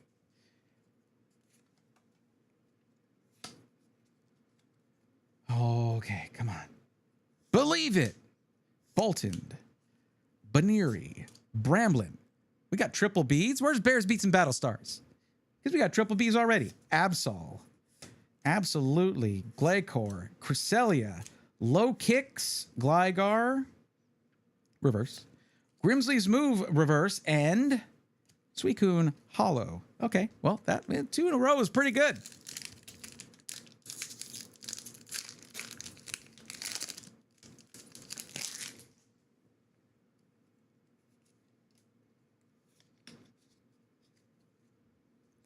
All right, okay. Apom, Palmo, Gloom, Dugong, Bramblegast, Archaludon, Jumbo Ice Cream, delicious. Vileplume Reverse, Dugong Reverse. I have an illustration rare of Dugong. It's okay. And wait, huh? Oh, wait, what? Suicune rather than Suicune? I don't know. Interesting. All right. This right here is the penultimate pack. Second to last pack here. Let's see what we get.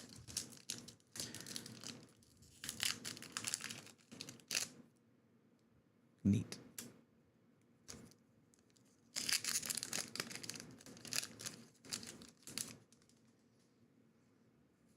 Is that usually a bad sign or a good sign? I don't know. Let's find out. Bolton, Baneri, Bramblin, Absol, Wigglytuff, Wondrous Patch, Mamoswine, Yamper Reverse, Apom Reverse, Ambipom Hollow. What Ambipom card do I have? Is that an upgrade? It could be.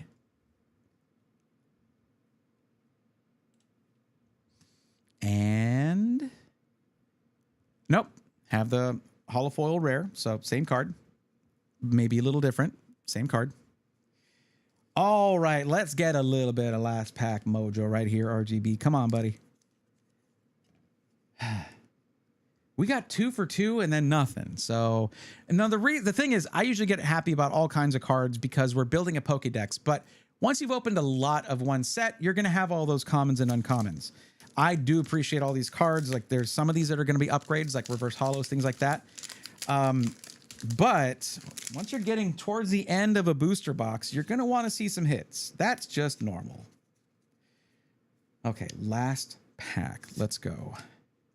Palmo, Gloom, Dugong, Jigglypuff, Haunter, Punk Helmet, Cresselia, Palmy Reverse, Bramblin Reverse, and the final card is Toxtricity Hollow. We've got like 4 of those. Okay, you know what? It's all worth it just for this Piplup. Oh my God, it is so... I've seen this one pulled and been like, one day I'm going to pull it and I'm not even going to be like Purple Cliff where he just puts it in a refrigerator because that's just a weird thing to do to a card and all those Piplup plushies that he has in there. And are you okay, Jack? Please blink twice if you need help. Thank you for watching. We got one more Phantasmal Friday, unless we don't. And maybe I get another booster box because that was pretty dope. Catch you in the next one. Thanks for watching. Okay, not bad, not bad. I'm going to continue this recording because we're doing the last 6 packs right now. What are you, crazy? Of course we are. Maybe it's the thing for me. First pack magic. Okay, hold on.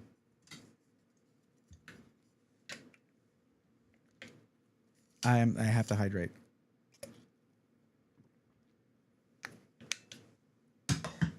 There you go.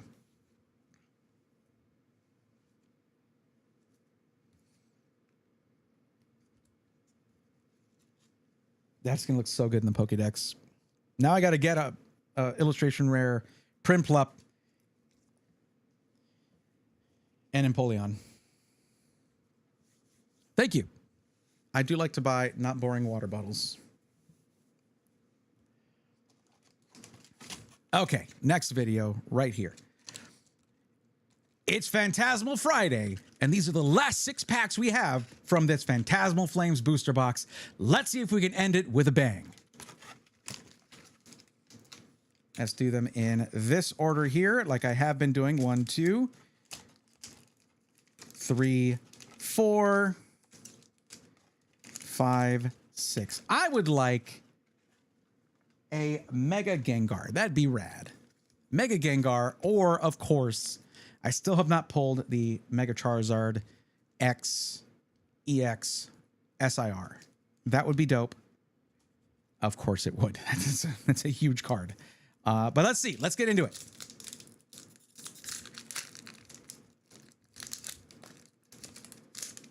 I love the way these open. They feel good to open. That is a thing, I feel, from like set to set, from batch to batch. I guess I got a good batch. Oddish, Seal, Palmo, Jigglypuff, Haunter, Bronzong, Dawn, Reverse Haunter, Reverse Sacred Charm, and the first pack. Let's see if the first pack magic continues. Palmot Hollow. I shouldn't have acknowledged it. That's what happens when you acknowledge something like that. It dissipates immediately. All right, pack number 2. Let's go.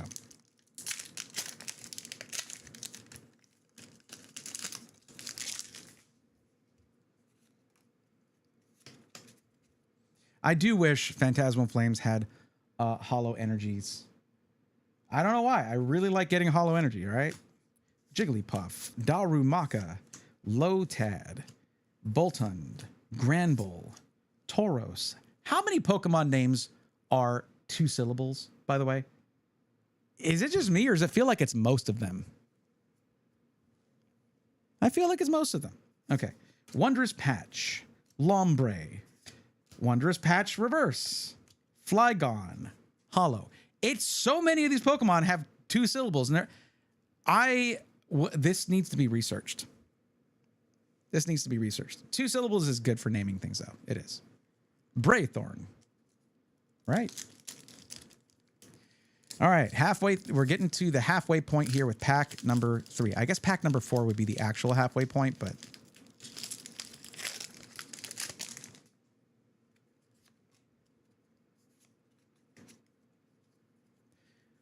All right. Oddish, Seal, Palmo, Jigglypuff.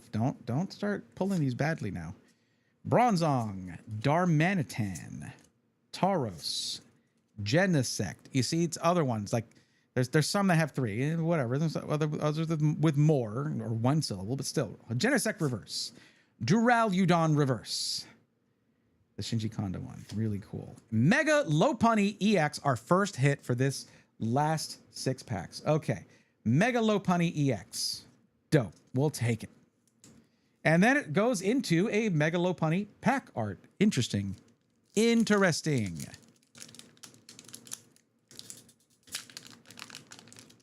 Okay, I'm losing my mojo with how I was ripping these earlier, but it's okay.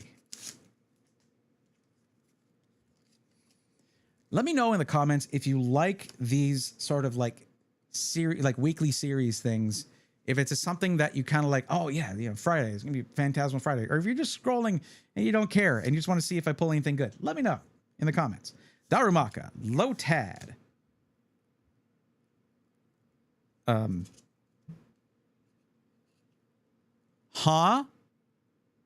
We get an error pack? Yo. Why is this backwards? What the? Oh, it's just this one. It's just a Gligar. Why they gotta jump scare me like that? MU Pokemon Company!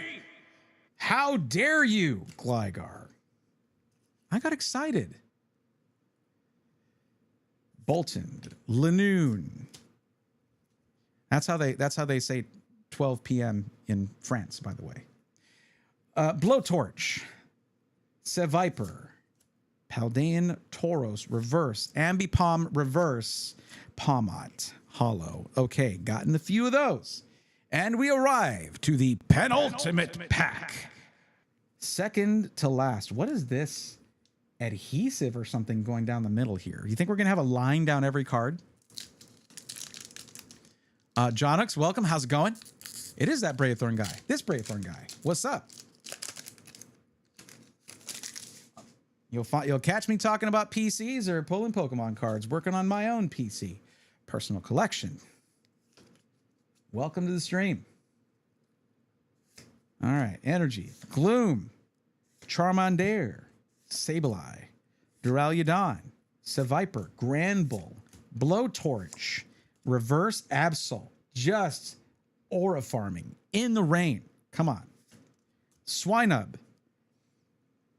That's me in the mornings. I'm not a morning person. I look just like that. And, yo, the Miss Magus EX Ultra Rare is dope. We do have it already, but it is a sick pull. I love the art on this card, the style of these. That's a pretty good pull. I like that. Yeah, I remember you from your CES interviews with my pals at Liquid House. Nice. Yeah, well, you know how that industry's doing, and maybe you can guess why I'm pivoting a little bit to fun stuff here, including Pokemon packs. And this is the last pack right here for this whole booster box.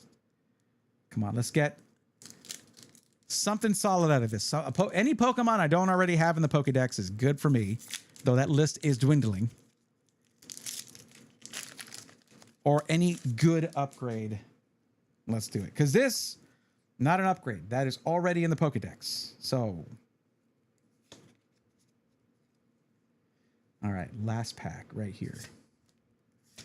Baniri, Togedemaru, Vibrava, Seal, Seviper, Low Kicks, Dizzying, Valley, Darmanitan, reverse, Mamoswine, reverse, and Empoleon EX. What did I just say? We need an Empoleon, and also, but now we need a Prinplup too. Because we pulled, in the last one of these, we pulled this guy right here. So now we just need a Prinplup. I mean, it's not a full art. It's an EX, but still, that's going to look good in the Pokedex. Come on. All right. I'll take it. I'll take it. That is it for this whole booster box. Now, this is your time. People in the comments, y'all got to let me know, do you want to see me continue Phantasmal Fridays? Or should we call it here? Let me know. Thanks for watching. Get subscribed or hit follow. See you in the next one. So, Jonux, I gotta ask you something. Okay, check it out. Trying to do something where we can crank out shorts really quick. Check out the layout here. Okay, for video editing, just bam. You got the center right here. Move over to this guy right over here, or you've got chat right there. You can just kind of shift it to whichever you want. Pretty sick, huh? Not bad. I have never done it to where I'm releasing like a short per day. This is what we're trying to do with the Pokemon channel. Which, not giving up on tech. There's no way. Can't do it. But man, it is rough right now. Yeah. Well, hey, I appreciate that though. Yeah. It's, you know how they say film for the edit, right? This is basically that, but make an overlay for the edit.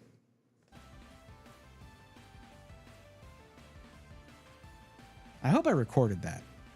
Did I hit? Let me check. I know I did. It's just so natural to hit record and stop record, all that. So let me just check it real quick. Hold on a second.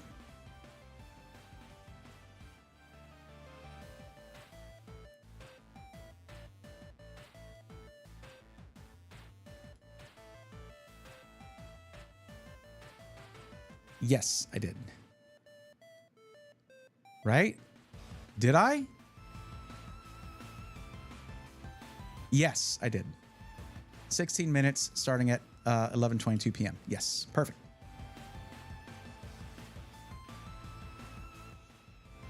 Well, no illustration rare on that last one, but we did get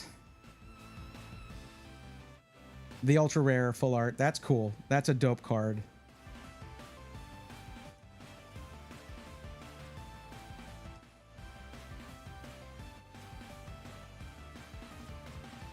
Why is there something in this brand new top loader? What the heck? There's like a thing inside this. Is it multiple things inside this top loader that I'd like just took out of the packaging not too long ago? Well, the bigger one is out. That's fine. This is just, it's fine. It's a duplicate anyway. I've never bought Pokemon cards intentionally, but what does that mean? Haven't streamed since like 2006, but I'm starting to watch again lately. That's good. Pull the card of cards in a $2 baseball cards box from Goodwill. Oh, sweet. Are you talking about the Babe Ruth, Ken Griffey Jr.? What are we talking about? Like I know much about baseball. I really don't. I know what names I've heard a lot. I'll watch them all once because it's you. Also curious, when do you think you'll have content on your EX channel? First edition Charizard Holo in a thing of baseball cards? Shadowless? Like, I don't know if you follow that stuff, but the box around the... So in first edition, you had the box around the art, and there would be a shadow, like a drop shadow. Before Shadowless, stamped first edition. Okay, there you go. That's crazy. That's crazy. What condition was it in? Free penny sleeves? What do you mean, free penny sleeves? Oh, the card of cards? Is that what you're talking about? But yeah, as for Braithorn EX, that channel, the Pokemon channel, right now, I have some things I need to go do voiceover for. And we're all still figuring out sort of the format for the shorts early on because I didn't have this set up yet. But the early stuff I did starting in like around Black Friday last year, we're probably going to speed through some of that in terms of the content because there's so much other content to do where I started tracking everything and had a better setup. So if we just do like lower quality stuff for a while early on, I don't want to set that tone for the channel. This with local recording and good audio is just going to be more entertaining. More people will subscribe earlier on and just get into it. I don't like serving up lower quality content. It was literally 1 pack's worth of cards in a box. Nice. Oh, I said there was something inside the top loader. I was like, free penny sleeves. No. I did have one top loader that had a penny sleeve like stuck in it. I just had to throw it away. I was like, what the heck? Nero 9000, welcome back.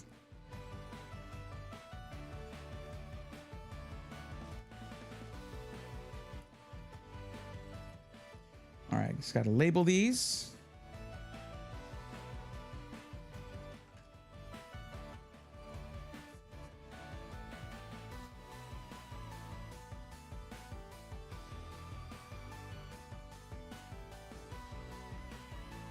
Oops. This would be number 5. 3, 1, 6.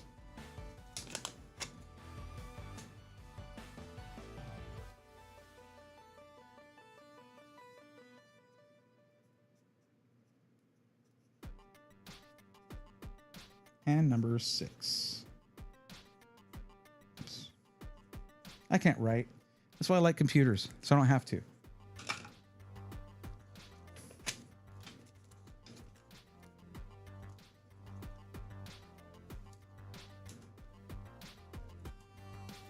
It is so hard to keep all these sorted, I got to tell you. But I've got a perfect place for this.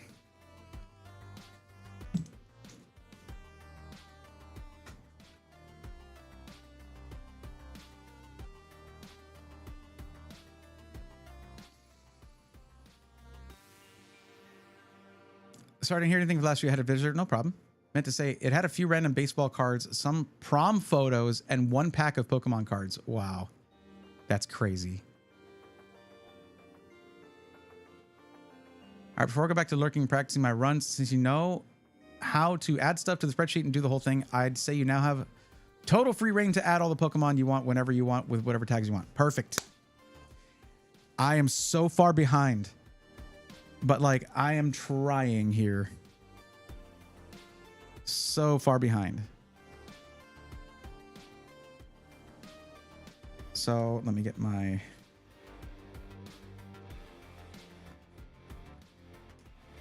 I'll get a wireless keyboard someday where I can just set it aside and not have to worry about plugging it back in. But let me see.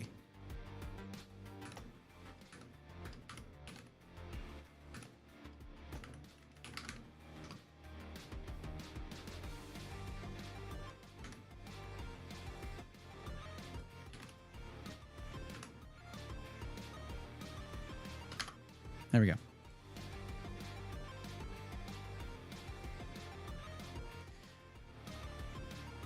Jonix, thank you. That's Natty the Panda there is a person who made this spreadsheet. This is the Pokédex where we can actually go through and so the Pokédex is just the list of all Pokemon that exist. The National Pokédex is the one that has every generation, every Pokemon, and there are 1,025 Pokemon.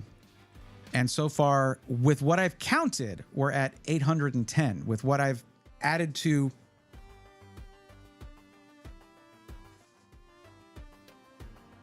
this massive binder is my Pokédex. The goal is basically to collect one of every Pokemon card, and then once that's done over time, basically upgrade them as I find a better version of that Pokemon. But yeah, it's a lot. A lot of these cards, yeah, I've got a lot of them, a lot of the Pokemon covered, but most of those cards are just like basic commons, right? So after I've got all of them, it's just going to be about like getting the full art version of that Pokemon if one has been made. So because of that, I'm not approaching this as like, oh man, I can't believe I didn't make money on collecting something. Yeah, of course. That's how collecting works. But yeah, so there's all these rarities to consider. Like SIRs are super, they're special illustration rare. They're very hard to get.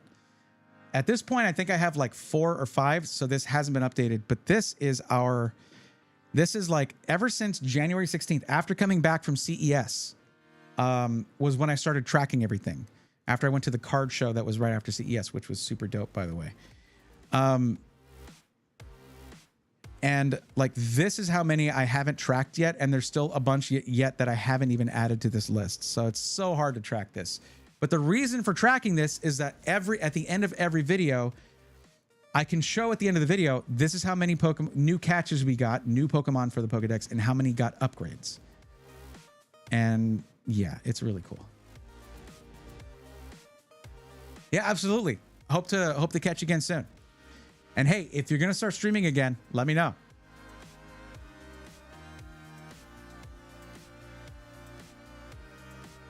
Hey, you got it. I promise I still talk about computers. I do. I want to watch the Braythorn Discord exclusive stream where it's just you updating the spreadsheet. Could be interesting. How much was that binder? Like $40. Well protected. Side loading, so you don't have them all just falling out of the top. Really nice binders from Vault X. It's a Vault X XXL binder.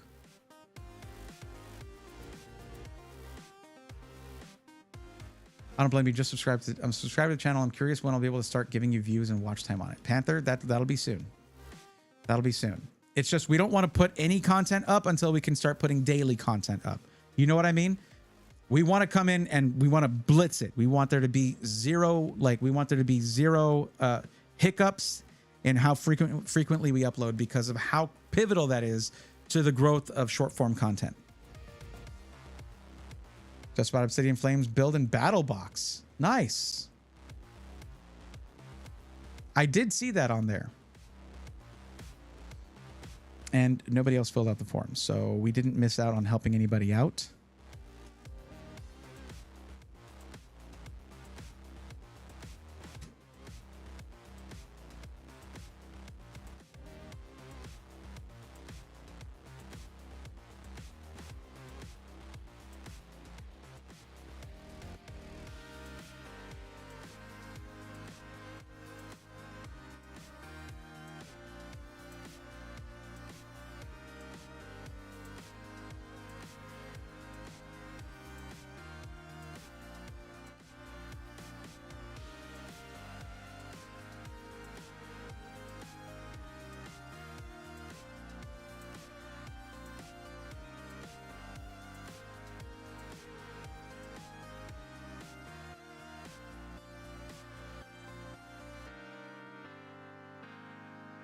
Okay.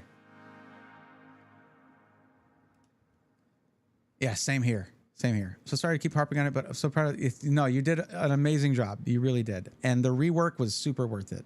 Thank you for all of that. Seriously.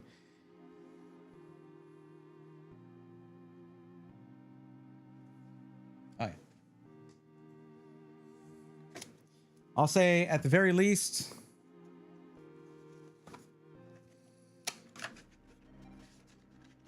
I hope this thing will make it worth it for you. I just got to figure out how to get it to you.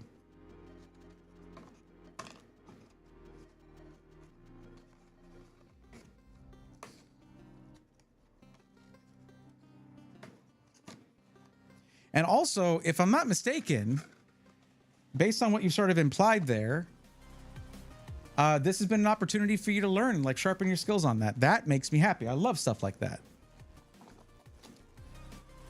Don't worry, I'm keeping it safe. Keeping it secret. Keep it secret. Keep it safe. I mean, it's not really secret. I showed it on live TV, but whatever. No. I told you. I said it immediately on stream when I pulled it. You just weren't there. But yeah, still legally binding.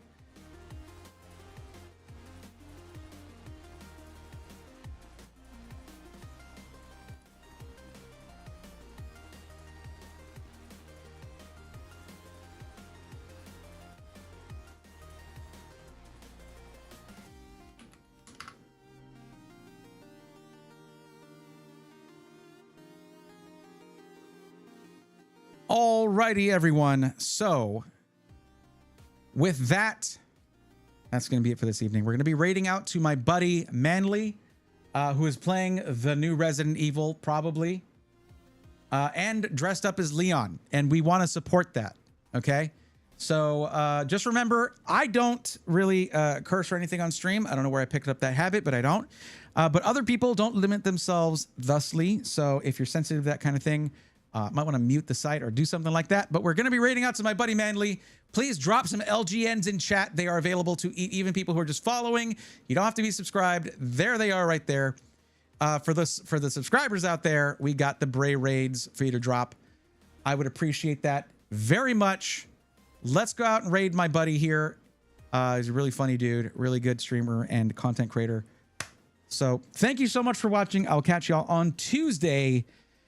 And I hope you have a great start to your week. Until then, take care.